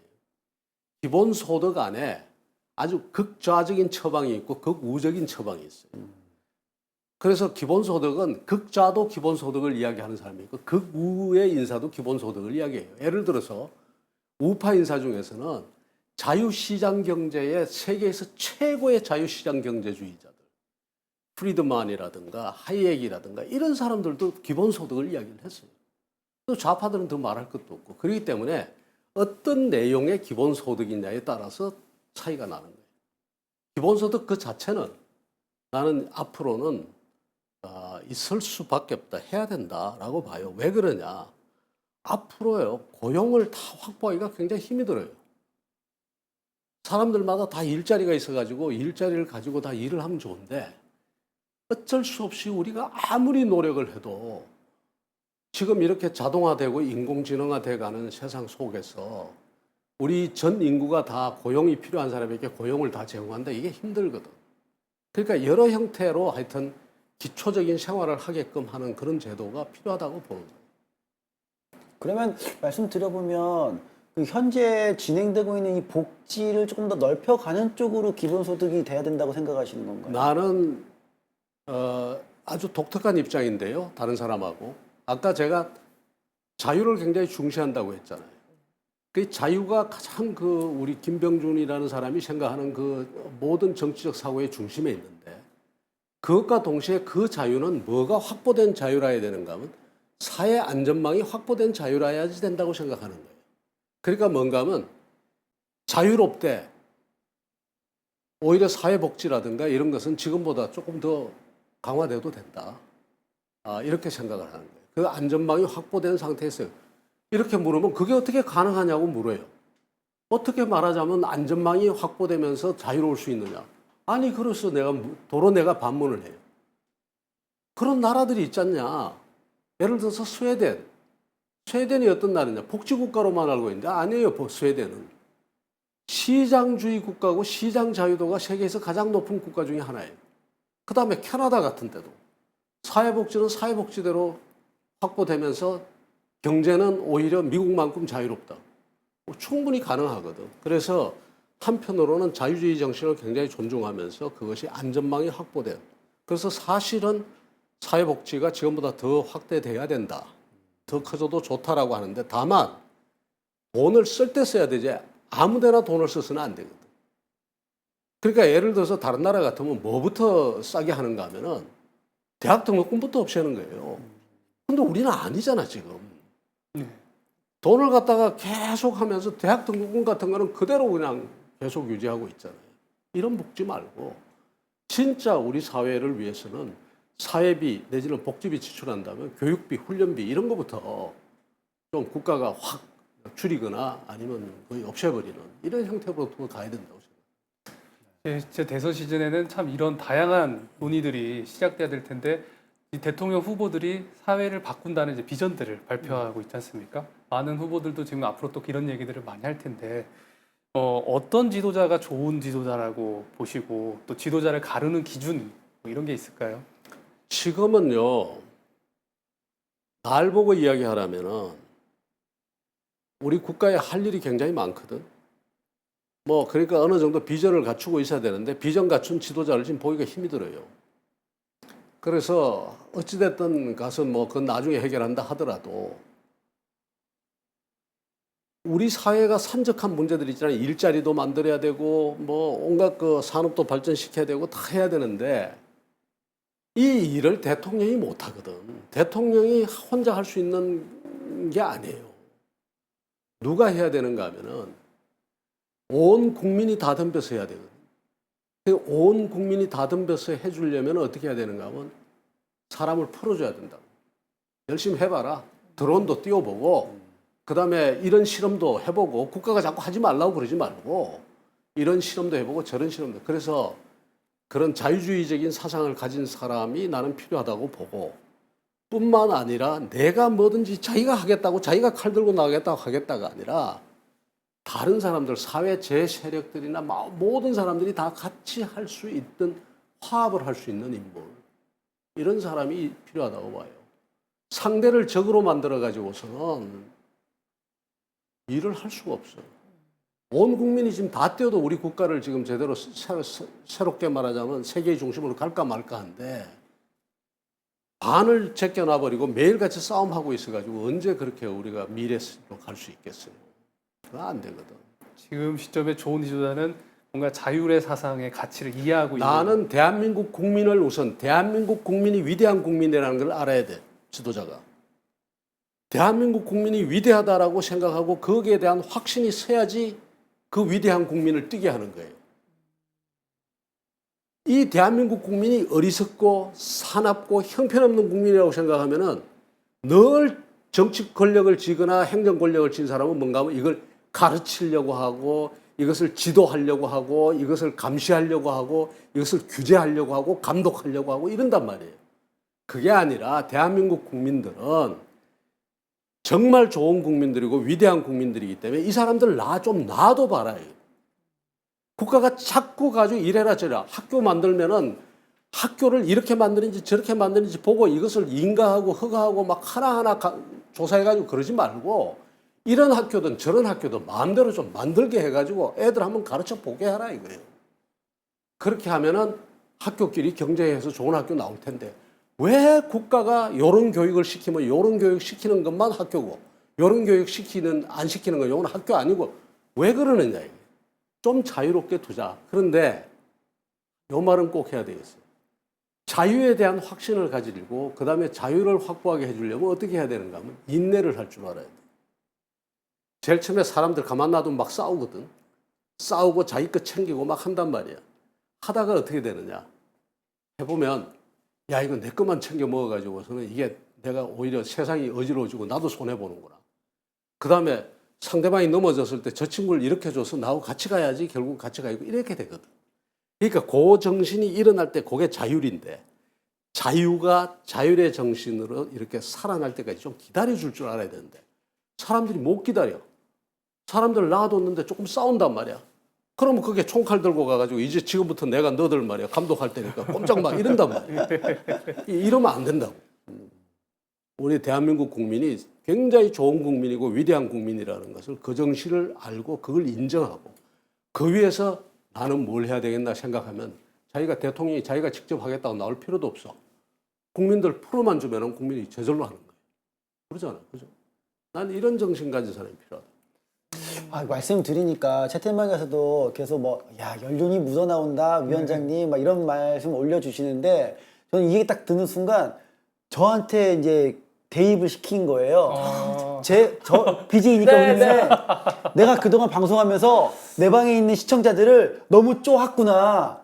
그래서 내가 가르치려고 하고 내가 설명하려고 하고 조금만 자유를 줘도 애들끼리 막 싸우니까 못하게 하고 건빵 안 돼. 그래서 내가 잘 안 되고 있었구나. 자유를 줘야 되겠구나 시청자들에게. 이런 생각이 팍 드는 거예요. 인내. 예, 좀 인내하고. 참아야 돼. 맞아요. 좀 참아야 되는 거예요. 너무 10분 이해가 가는 말씀이세요. 참고 한참 싸우다 보면 이게 싸우는 것도 재미가 없거든. 잡혀진다 이거죠. 서로 이제 피곤하고. 같이 이렇게 합의점을 찾아가는 단계인 거니까. 그러니까 우리가 시장이 그러잖아요. 시장이 보세요. 자유를 주니까 자기들끼리 말이야. 내가 어떤 사람은 비싸게 받고 어떤 사람은 싸게 팔고 어떤 사람은 또 비싸게 사고 막 이러다가 야 비싸게 팔면 안 되잖아요. 그래서 자기도 싸게 팔잖아. 그러니까 막 덤핑을 해. 덤핑하니까 다 망하잖아. 그렇죠. 그 속에서 어느 순간에 가격 질서를 잡아가잖아요. 자유시장 경제. 그때까지 좀 기다리자 이거예요. 그게 기다려야 되는데 그걸 못 기다려. 사람들이 급해가지고 빨리 뭐라고 하는가 하면 좀 말썽만 나면 왜 정부는 가만히 있냐. 그러면 또 다음날 바로 정부가 그냥 규제의 규제하고. 칼을 들고 나와가지고 치는 거예요. 보세요. 이게 말이 돼? 먹방 방송을 보면은 대한민국 국민을 얼마나 속된 말로 졸로 보면 먹방 방송 보면은 살이 찐다고 그 방송을 규제하겠다고 덤벼. 소주에 광고를 하는 20대 여성이 젊은 여성이 광고를 하면 술을 더 마시니까 젊은 여성 광고를 제한해요. 이게 말이 되냐고. 그래서 그죠. 야, 안 되잖아요. 이제 그런 짓 그만하잖아. 곳곳이거든. 가가지고 이거 하지 마라, 저거 하지 마라. 학교는 이거 가르쳐야 된다, 저거 가르쳐야 된다. 어떤 학과는 돼야 된다, 어떤 학과는 없어져야 된다. 이거 하지 말자. 좀 놔둬보자. 수민님 들으셨죠? 네, 그러면 본인 시청자분들은 위대하니까 믿고 한번 자유롭게 한번 믿고 놔줘보세요. 열심히 다 같이 맞춰서 해보겠습니다. 네, 여기서 또 질문을 하나 더 드리고 싶은 게 있는데 우리 위원장님께서 지난 4월 언론 인터뷰에서 내년 대선 시대 정신은 뭐냐는 질문을 받으셨을 때 국가개혁이라고 답변을 해주셨어요. 근데 요즘에 또 많은 언론인 분들께서 공정의 가치를 내세우면서 말씀을 많이 해주시고 계신데 우리 위원장님께서 말씀하신 국가개혁은 어떤 의미를 가지고 있는지 궁금해요. 사실은 굉장히 포괄적이에요. 그러니까 그런 어떤 공정의 정신이 살아나고 그다음에 정의의 정신이 이것도 다 국가개혁이라고. 하여튼 그 중에서도 나는 뭔가 하면 내 국가개혁의 가장 기본은 국가를 줄이는 겁니다. 정부를 말씀하시는 걸까요? 정부를 줄이고 나는 나보고 정치를 왜 하냐 그러면 내가 그래요. 정치를 줄이는 정치를 하고 싶어서. 정치가 너무 과다해 지금. 정치를 좀 줄여줘야 돼. 정치를 줄이려면 뭔가 하면 국가 권력을 줄여버립니다. 아까 말씀드린 것처럼 국가가 간섭하는 분야를 줄이면 국가의 기능이 줄어들면서 정치라는 건 국가 기능을 중심으로 해서 이루어지니까 정치도 줄어드는 거예요. 지금 쓸데없이 정치인들이 관여 안 해야 될 이야기까지 자기들이 하고 있고 그 다음에 심지어 지역의 시민사회나 아니면 시골 면장이 하거나 시골 군수가 해야 될 것까지도 국회가 다 가져와가지고 자기들끼리 막 떠들고 있단 말이에요. 이런 걸 줄여줘야 돼. 이게 국가개혁이에요. 그러니까 자유주의의 정신에 입각해가지고 국가를 좀 줄여주고 그 대신에 국가는 뭘 해야 되는가 하면은 진짜 해야 될 게 뭔가 하면 그 공정 같은 것은 국가가 확보해야 되는 거예요. 반칙을 한다든가 갑질을 한다든가 이런 것들이 있잖아요. 그다음에 남의 기술을 탈취한다든가 이건 안 되거든. 서로 경쟁을 하되 반칙하는 행위에 대해서는 잡아줘야 돼. 그럼 아까 그 변화의 영역은 간섭을 좀 줄이되 아까 기본소득도 말씀하셨지만 복지의 영역은 좀 역할 기본적인 생활은 할 수 있도록 해주고 모자라는 사람은 정말 어려운 사람이 기본적인 생활을 할 수 있도록 해주고 또 그다음에 실패한 사람이 패자 부활을 할 수 있는 이런 정도의 제도는 국가가 마련해 줘야 되고 그 위에서 이제 정말 자유로운 경쟁이 일어날 수 있도록 해줘야 되는 거죠. 그래서 내가 아까 교육의 이야기를 드렸는데 왜 교육 이야기를 교육을 갖다가 우선 다 돈 안 드는 교육이 되도록 해줘야 되는가 하면은 바로 그런 거예요. 스타트 포인트가 다른 거야. 그 등록금이라든가 이런 거 하느라고 내가 학생들을 너무 많이 봤잖아요. 멀쩡하게 장학생으로 들어온 애가 아르바이트 하다 보면 결국 성적을 놓쳐. 장학금까지 뺏겨. 너무너무 가슴 아픈 사연들을 너무 많이 봤거든. 아, 그러니까 말이 안 되잖아. 그런 사람들이 정말로 가가지고 그런 최소한 배우고 싶은 사람들은 배울 수 있도록 해주는 거 이것부터가 복지란 말이에요. 그런 복지부터 먼저 하고 그러면서 이제 뭐 다른 것도 생각을 해야 되죠. 확실히 교수님으로서 이제 오랫동안 또 재직하셨기 때문에 그렇죠. 네. 옆에서 바로 이제 보고 느끼신 부분이 있잖아요. 등록금도 그렇고. 너무 가슴 아픈. 학생들이 아르바이트만 하다가 공부를 좀 놓치게 되고 그런 경우가 많기 때문에. 수빈님도 약간 그런 거 공감하세요? 저는 진짜 공감하는 게. 그래요? 저는 진짜 학교 다닐 때 계속 알바했어요. 대학교 다닐 때. 물론 장학금으로는 들어가진 않았으나 제가 장학금을 받을 수 있었음에도 불구하고 알바를 맨날 하니까 이제 성적도 조금 떨어지기도 하고 나중에는 더 떨어져서 막 F 맞은 것도 있고 막 그렇게 됐었는데 이 말씀이 좀 많이 이해가 되네요. 공감도 가고. 진짜 일을 하면서 공부까지 잘하기가 쉽지가 그렇죠. 않죠. 쉽지 않죠. 네. 그리고 실제로 대학이 제대로 되려면 이거는 뭐 전혀 좀 떨어진 이야기지만 일을 하는 것이 학점이 될 수 있도록 돼야 돼요. 그러니까 내가 평상시에 사회에서 오늘 이렇게 지금 이렇게 사회 보고 이렇게 하잖아요. 진행을 보잖아요. 이런 것이 자체가 예를 들어서 신문방송학과 같으면 이거 자체가 학점이 되도록 해야 돼요. 실전 경험. 예. 그렇게 해줘야지만 우리 사회에 많은 사람들이 고등학교 졸업하고 바로 직장에 가서 일선에서 학점 저축하면서 아니 자동차 회사에서 자동차를 갖다가 자동차 학과에서 배우는 것보다 더 중요한 일들을 다 하는 사람인데 그 사람이 가서 학점 준다고 해서 뭐가 잘못이에요. 그 다음에 제과 제빵 학과 뭐 온갖 게 다 있는데 실제로 빵 공장에서 내가 지금 빵을 제과 제빵 업무를 다 하고 요리도 하고 말이야 다 배우는데 아니 그게 왜 학점으로 인정이 안 돼야 되냐고. 실전 경험이 중요하긴 하니까요, 확실히. 당연히 이게 엉터리잖아요 지금. 제과 제빵학과를 다 졸업하고 난 다음에 다시 인턴으로 가가지고 그것도 다시 말이 안 되는 거야.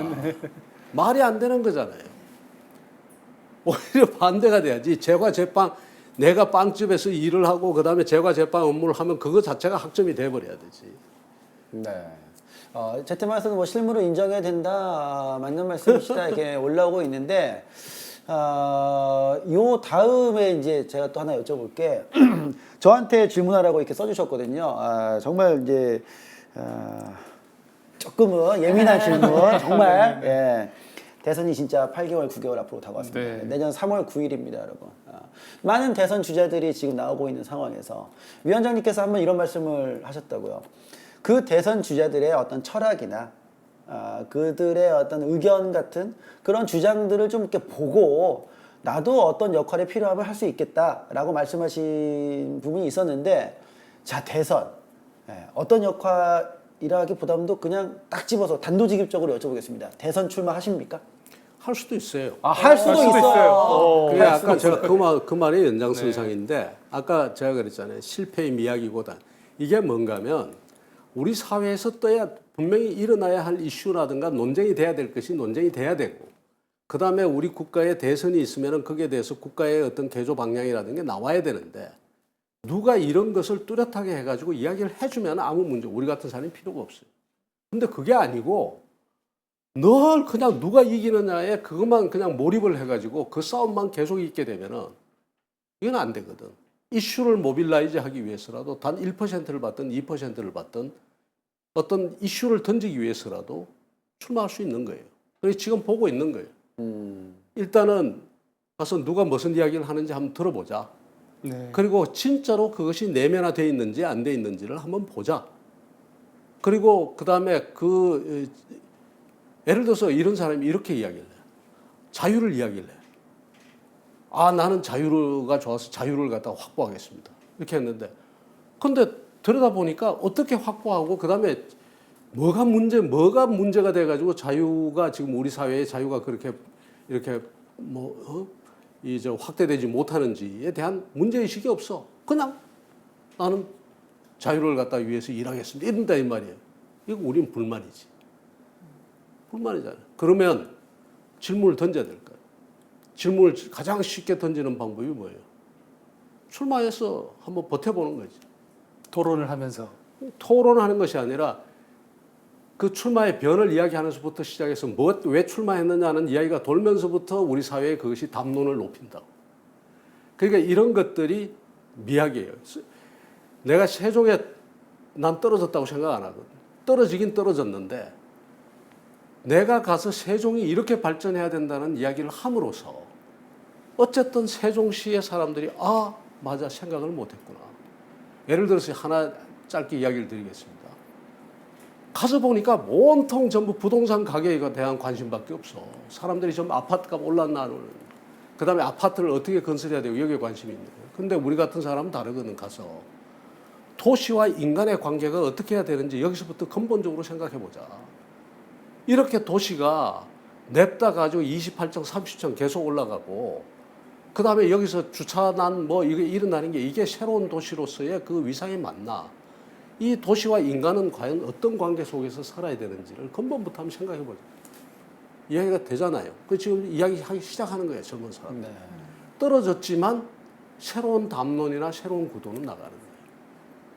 이 대선 출마를 하실 수도 있다고 이제 말씀을 하셨는데, 그 조금만 더 디테일하게 대선 출마를 지금 선언하신 분들이나 아니면 앞으로 이제 출마하겠다고 하시는 분들, 그분들을 향후 한두 달 내로 만나실 계획이나 의향 이런 게 또 있으신가요? 사실은 이제 그분들하고. 누구라고 다 이야기를 할 수 없지만 예. 조금만 자주 접하고 있죠. 여야를 가리지 않고요. 아무래도 이제 야권은 요즘 이제 나하고 좀 거리를 두고 있고. 시기는 여쭤보지 참, 않을 여권은 테니까요. 시기는 안 여쭤보고 네. 그래도 대상만이라도 그럼 저희가 이제 대선 출마하겠다고 사전에 상의를 해오는 분도 있고요. 그래서 여러 사람 만나서 다 이야기도 듣고. 그러면 이제 질문을 하죠. 왜 출마하려고 하느냐. 근데 이제 아까 말씀하신 대로.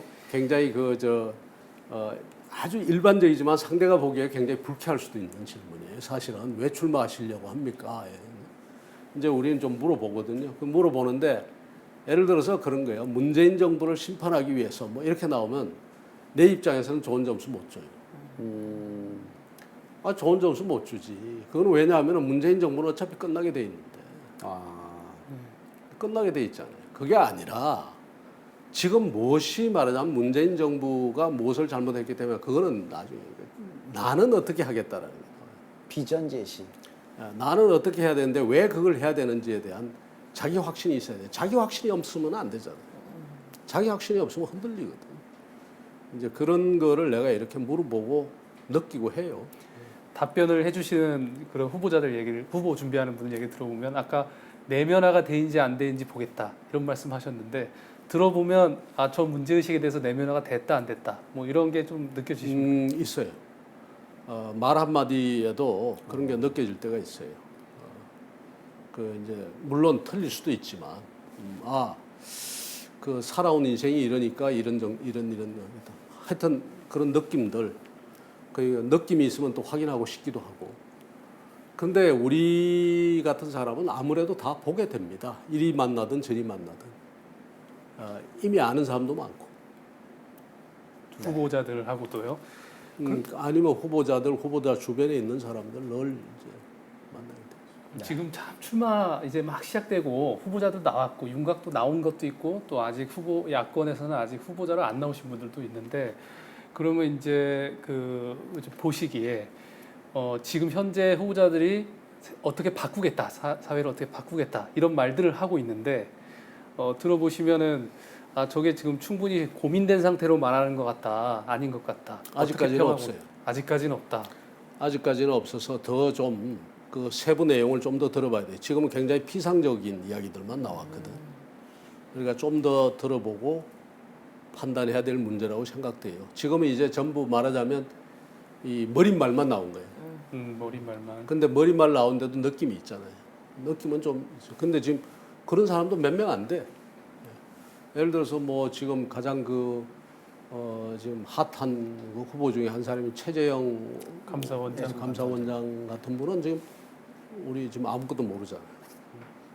아무것도 모르고 지금 당내에서 출마하겠다는 분들도 아직도 뭐 그런 게 없잖아요. 이제 한 사람씩 출마 선언하면서 선언문이라도 나오겠지.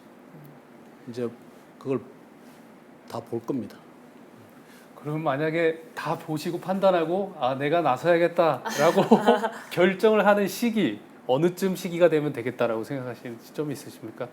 적어도 언제가 지나면은 저는 출마 안 할 겁니다. 그때까지 제가 안 나가면 뭐 이런 커트라인 같은 게 있을까요? 뭐 8월 말이라든가 뭐 8월 초라든가 뭐 이런 것들이 있다면 나중에 사실상 이제 후보가 완전히 뭐 다 확정되는 시점이 되면은 그때는 못 하는 거지. 하고 싶어도 다만 이제 그때는 다른 방법으로 어떻게 하든지 내가 돕든지 어떻게 하든지 하여튼 내 생각을 전하든가 아니면 내가 쓴 글이나 책이나 아니면 내 말이 공동의 우물이 됐으면 좋겠다라는 생각을 했어요. 이 사람도 퍼가고 저 사람도 퍼가고.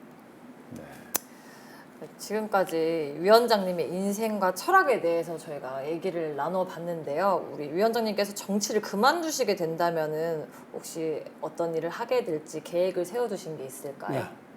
있으신가요? 네, 알려주세요. 세상에 영 안 해본 일인데 그렇죠. 보통 안 해본 거 하고 싶죠. 네. 돈 버는 일을 좀 했습니다. 아까 말씀하셨던 사장님 거. 실제로 한편으로 보면 되게 힘들게 살고 굉장히 치열하게 살았다 싶지만 또 한편으로 보면 돈을 번다는 게 쉽지 않잖아요. 그냥 월급 받는 거 말고 내가 무엇을 생산해서 번다는 건 굉장히 어려운 일이잖아요. 서비스가 됐든 제품이 됐든. 그래서 그런 거를 한번 해보고 싶어요. 그러면서 또 사회적인 소위 사회적 가치도 계속 좀 추구하고 싶고 그래서 나름 생각을 가지고 있습니다. 그러면 아이템들도 뭐 몇 개 리스트 구상을 하셨나요? 이미 10년 전부터. 와, 10년. 야, 근데 채팅방에서는 너무 정말 자유로우니까 인터넷 방송이니까 위원장님 좀 이해를 이미 그렇게 책이 잘 팔리셨잖아요. 책으로 이미 좀 같이 돈을 버는 그런 것도 좀 있으셨는데 책은 돈이 안 돼요. 잘 안 된대요, 여러분. 책이 많이 팔렸어도 책은 정말 영 돈이 안 되는 건 아니고 교과서 같은 거는 그나마 이제 우리 용돈 정도는 돼요. 그리고 최근에는 정말 책이 나가도 그렇게 큰 돈이 될 수가 없어요. 책이 안 나가 없어. 사람들이 책을 잘 안 읽어요. 맞아요. 요즘 그렇다고 하더라고요. 책이 잘 안 팔리고 많이 팔린다고 해봐야 그냥 몇천 권, 만 권 뭐 이게 굉장히 많이 팔리는 거예요. 그러면 이제 그게 큰 돈이 되는 게 아니거든. 그 다음에 이 책을 낼 때의 비용이 있잖아요. 출판사에서 다 하지만 내가 뭐는 해야 되는가 하면 최소한 내 가까운 사람들한테 내가 사서 좀 돌려야 될 것 같아요. 선물. 그러니까 내가 인쇄받은 거 초기 인쇄받은 거는 다 그렇게 사서 내가 사서 내가 돌리는 겁니다. 네. 그래서 나는 책이 하도 최근에는 내가 전자북을 내놔요. 싸게. 이거는 정말 수익하고 관계없이 그냥 보라고. 대학 교재도 이번에 제가 사실은 전자북으로 내놨어요. 학생들한테 너무 미안한 거예요. 내 책이 그게 정가가 한 4만 정도 되니까. 아니 도대체 학생들한테 이 어려운데 4만 원. 그래서 내가 일부러 전자북을 만들어서 그걸 4,000원에 지금. 와, 전자북. 4,000원에 내놓은 거예요. 사실은 무료로 뿌리고 싶었는데 네. 이게 또 아직까지 이제 당적을 가지고 있으니까 이게 기부 행위에 해당되는 거예요. 그래서 할 수 없이 또 게다가 이제 뭐 교보든 S입사든 여기도 좀 뭐 자기 수수료도 있어야 될 거예요. 그러다 보니까 4만 원짜리를 4,000원에 했어요. 와, 파격적인 가격이네요. 대학 전공 서적을 네. 이제 4,000원에 엄청 싼 거죠. 그렇죠. 그러니까 사실은 나는 거의 이제 사실 무상으로 돌리고 싶었거든. 어차피 돈이 안 되잖아요. 그러면 무상으로 돌려서 더 많은 사람들이. 더 많은 사람들이 보고 그랬으면 좋겠다. 그리고 그 전자북을 만드는 이유가 있어요. 근데 전자북을 내가 이게 좀 우스운 이야기인데 내가 만들었거든. 직접요. 그러니까 전자북 2권을 만드는데 한 권은 내가 그래픽도 내가 하고 그다음에 시길 프로그램 해가지고 완전히 혼자서 나 혼자 제작을 한 거예요. 제작했고 한 권은 이제 그 도표가 많아가지고 도표 그리는데 너무 시간이 걸려서 할 수 없이 전문가 도움을 좀 받았고 그렇게 하기 때문에 내가 두 번째 낸 대통령 권력 아까 이야기하신 그것도 전자북으로 내놨거든. 그것도 4,000원인데 그거는 그야말로 앞에 표지 그래픽까지 내가 한 거야. 아, 처음부터. 해서 그 다음에 완전히 그 편집도 내가 하고 해가지고 했는데 재밌어요. 아, 그거 만드시는 과정이. 만드는 과정이 너무나 성취감 느끼고 재미있다고. 그래서 지금도 장난삼아 약간 여유가 있으면 스트레스 쌓이면 이 그래픽 그림 같은 거 하나 갖다 놓고 똑같이 그려보는 거예요. 그리고 포토샵 같은 거요? 포토샵으로 이제 포토샵으로 하지. 포토샵으로 딱 그리면 너무나 이 스트레스가 풀리는 거 있잖아요. 아, 그럼 어떻게 배우신 거예요, 처음에는? 처음에 그 이야기할 시간이 있는데 처음에 딴 게 아니라 아, 왜냐면 저도 포토샵 못하고 현웅님 해요? 이거 좀 했는데 좀 기억이 안 나요. 헷갈리고. 쉽지 않거든요. 네, 쉽지 수련도. 않아요. 전 셀카 포토샵 정도만. 아, 예. 저도 못하거든요. 포토샵을 하는데 한번 진짜 내가 말하는 것처럼 스트레스 쌓일 때 그림 하나씩 그려보세요. 진짜 스트레스 풀려요. 네. 스트레스 풀리고 제일 처음에는 이거잖아. 사진에서 뭐 예를 들어서 좀 안 보고 싶은 사람 지우기도 그렇죠. 하고. 그거부터 이제 시작하죠. 그 다음에 뭐 이제 그러면서 이게 이제 그렇게 손대다가 어느 날 이쪽에 있는 사람을 저 바닷가에 있는 사람을 저 사막 한가운데 갖다 놓기도 하고 그러다가 이제 그러면 내가 한번 그려볼까? 그림을 좀 그려 넣어보고 이러다 보니까 이제 가고 포토샵을 하게 되니까 그 다음에 뭐는 또 장난인가 하면은 저건 장난이에요. 아예 뭐 유튜브 제작해가지고 뭐 편집해가지고 올리는 거는 포토샵에 비하면 이건 또 아무것도 아니거든. 그러니까 그것도 내가 이제 유튜브 찍어서 나 혼자 이 자막 달고 음악 넣고 해가지고 그냥 내보내는 거예요. 네, 재밌어요 나름. 그 저희도 막 새로운 기술 배울 때 유튜브 보면서 공부해가지고 따라하잖아요. 맞아요. 그 유튜브 보시면서 아니 내가 예를 들어서 전자북 만들 때는 네, 유튜브의 강의를 무지하게 들었지. 네, 내가 컴퓨터 언어를 좀 아는 사람이지만 그래도 그건 전자북은 완전히 새 거거든. 그런데 너무 고마운 것이 한국 사회가 어느 정도까지 갔는가 하면 그 안에 들어가면은 그 유튜브 강의부터 시작해가지고 서로 정보를 주고받는 그 커뮤니티가 엄청나게 활성화되어 있는 거예요. 이게 소위 말하는 공유경제예요. 공유경제의 메커니즘이 젊은 분들이 엄청나게 지금 키워가고 있는 거예요. 난 이게 대한민국의 앞으로 미래고 저력이라고 보거든. 그 속에서 매일같이 혁신이 일어나고 있어요. 매일같이 그거 보면은 그래픽도 나는 이렇게 안 하고 저렇게 하니까 더 잘 되더라든가. 그 다음에 이것은 이렇게 처리하니까 훨씬 더 쉽게 그 자막을 올릴 수 있더라든가. 이게 막 계속 토론이 되잖아요. 심지어 전자북을 완전히 만들 수 있는 그 코드가 있는데 그런 저 코드를 서로 막 공유하는 거예요. 이건 지적 재산이거든.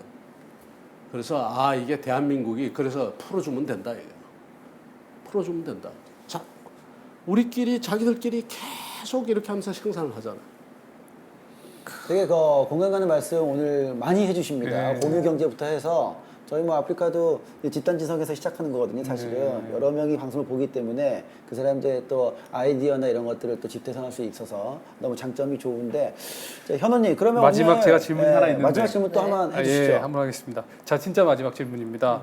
이제 그동안 오랜 시간 동안 정치권의 활동도 하시면서 또 국가와 국민을 위해서 고민을 많이 하셨을 텐데요. 정치란 무엇이다 라고 보시는지, 권력은 무엇이다 라는 질문까지 있는데 저는 권력은 잿빛이다 라고 하셨으니까 이건 되게 정말 포괄적이면서도 참 어려운 질문이죠. 정치를 우리 쉽게 좀 해석하자고. 지금 이 자리도 정치입니다. 네. 사람의 생각에 영향을 미치고, 그다음에 사회의 여러 가지 가치들, 그게 재산이든 뭐 아니면 어떤 그 무형의 재산이든 유형의 재산이든 아니면 아름다운 것이든 뭐 좋은 것이든 그런 사회적 가치가 있는데 이 사회적 가치를 서로 나누고 이 배분하고 하는데 여기에 영향을 미치는 건 다 정치예요. 그래서 사람들이 국회의원 빠지다는 걸 정치라고 하는데 나는 그렇게 생각 안 합니다. 지금 우리 사회가 국가가 하는 일에도 누가 영향을 미치느냐? 차라리 유튜브들 또 그렇지 않으면은 지금 저 진중권 교수라든가 이런 사람들이 있잖아요. 그 사람 빠지 달았습니까? 빠지 안 달았잖아요. 그다음에 서민 교수 같은 사람 빠지 안 달았잖아요. 그러나 대한민국 정치에 엄청난 영향을 미치고 있거든. 그러니까 지금 이 자리에 지금 여기 지금 참여하시고 댓글 달고 하시는 분들이나 지금 진행하시는 분들이나 사실은 다들 정치적 행위예요.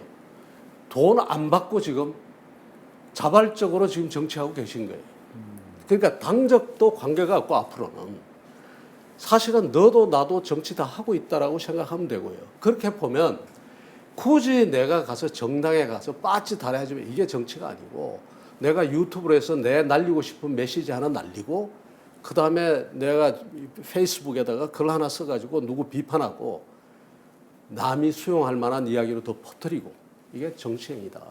그래서 정치라는 것은 좀 넓게 봐서 대한민국 국민 모두가 정치를 하고 있는 거고 그 다음에 또 우리가 해야 돼요. 아무리 정치가 미워도 정치 없이는 살 수 없거든.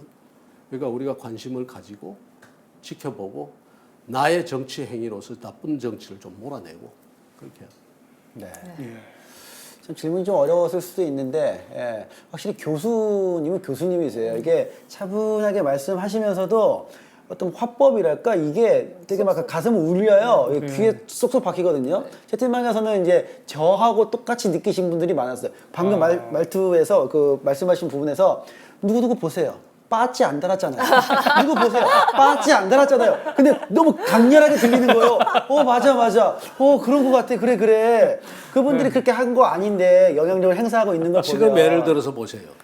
진중권 교수가 빠지 달아버리잖아. 네. 그럼 지금 영향력이 100이면 빠지 달면 10이야. 그럴 수 있겠어요. 줄어들겠네요. 그렇게 되거든. 네. 그러니까 그런 걸 우리가 생각해야 되는 거예요. 무슨 그래서 사람들이 전부 가서 빠지 달아야 된다고 아니다 이거예요. 오히려 그래서 아까 내가 이야기하는 게 낙선의 그 미학도 있고 실패의 미학도 있고 그다음에 빠지 안다는 미학도 있는 거예요. 이 말씀을 저는 개인적으로 아까 대선 출마 얘기도 했는데요. 대선을 안 나갈 수도 있으면서 영향력을 행사할 수 있다. 뭐 이런 말씀으로 좀 제가 개인적으로 이해를 하도록 하겠습니다. 빠지 않더라도 대선 출마 안 해도 더 큰 영향력을 행사할 수 있다. 뭐 이런 얘기로 제가 이해하도록 하겠습니다. 자, 1시간 반 동안 여러분 시사 온라이브 다시 돌아왔는데 어떻게 즐거우셨나요? 조금 좀 딱딱할 수 있는 그런 이야기들, 그런 소재들이지만 우리가 또 분명히 이런 어떤 정치나 시사 부분에 관심을 둬야 되고 또 함께 하고 있어요. 사실 알게 모르게. 근데 우리가 인지를 잘 못하는 것 뿐이니까요. 오늘 또 이제 처음 우리 안수빈님하고도 맞춰봤는데 안수빈님부터 끝으로 한번 소감 한마디 좀 해주시죠. 오늘 어땠는지. 저는 좀 이제 시사나 이런 부분이 좀 어려울 거라고 생각하고 왔는데 또 위원장님께서 말씀을 너무 잘해주셔서 이게 BJ나 제 일상에도 적용되는 말들이랑 너무 와닿게 들었거든요. 앞으로도 좋은 말씀을 좋은 예. 책도 나오면 한번 볼 수 있도록 예. 하겠습니다. 너무 즐거운 시간이었고 유익한 시간이었습니다. 네. 그리고 이제 현우님은 그 늦게 오신 분들이 너무 오랜만에 뵈서 BJ 누구예요? BJ인가요? 이렇게 물어보시는데 네, 처음부터 보셨어야 돼요. 현우님도 끝으로 한 말씀 해주시는데 예. 그 전에 좀 자기소개 좀 해주세요. 예, 예. 정책벤처 인토피아 대표 맡고 있고요. 예전에 까로님하고 한번 방송에 참여해서 또 여러분 뵌 적이 있었습니다.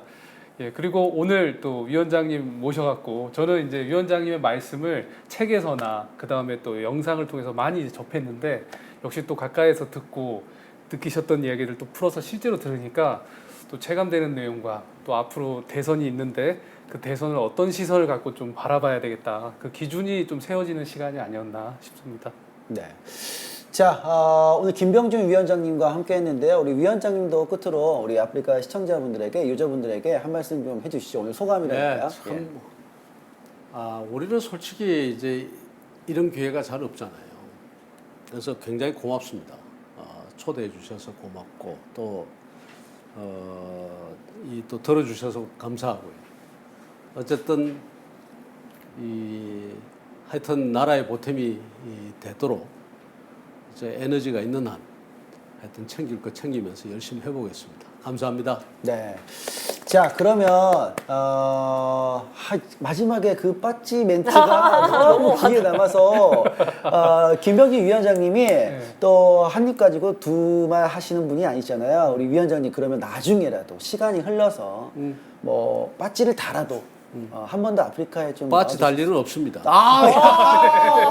여기서 바로 선긋기에 그러면 빠찌를 안 달아도 나중에 한 번 더 기회가 된다면 아프리카 TV에 와서 좋은 말씀 좀 부탁드릴게요. 예, 감사합니다. 네.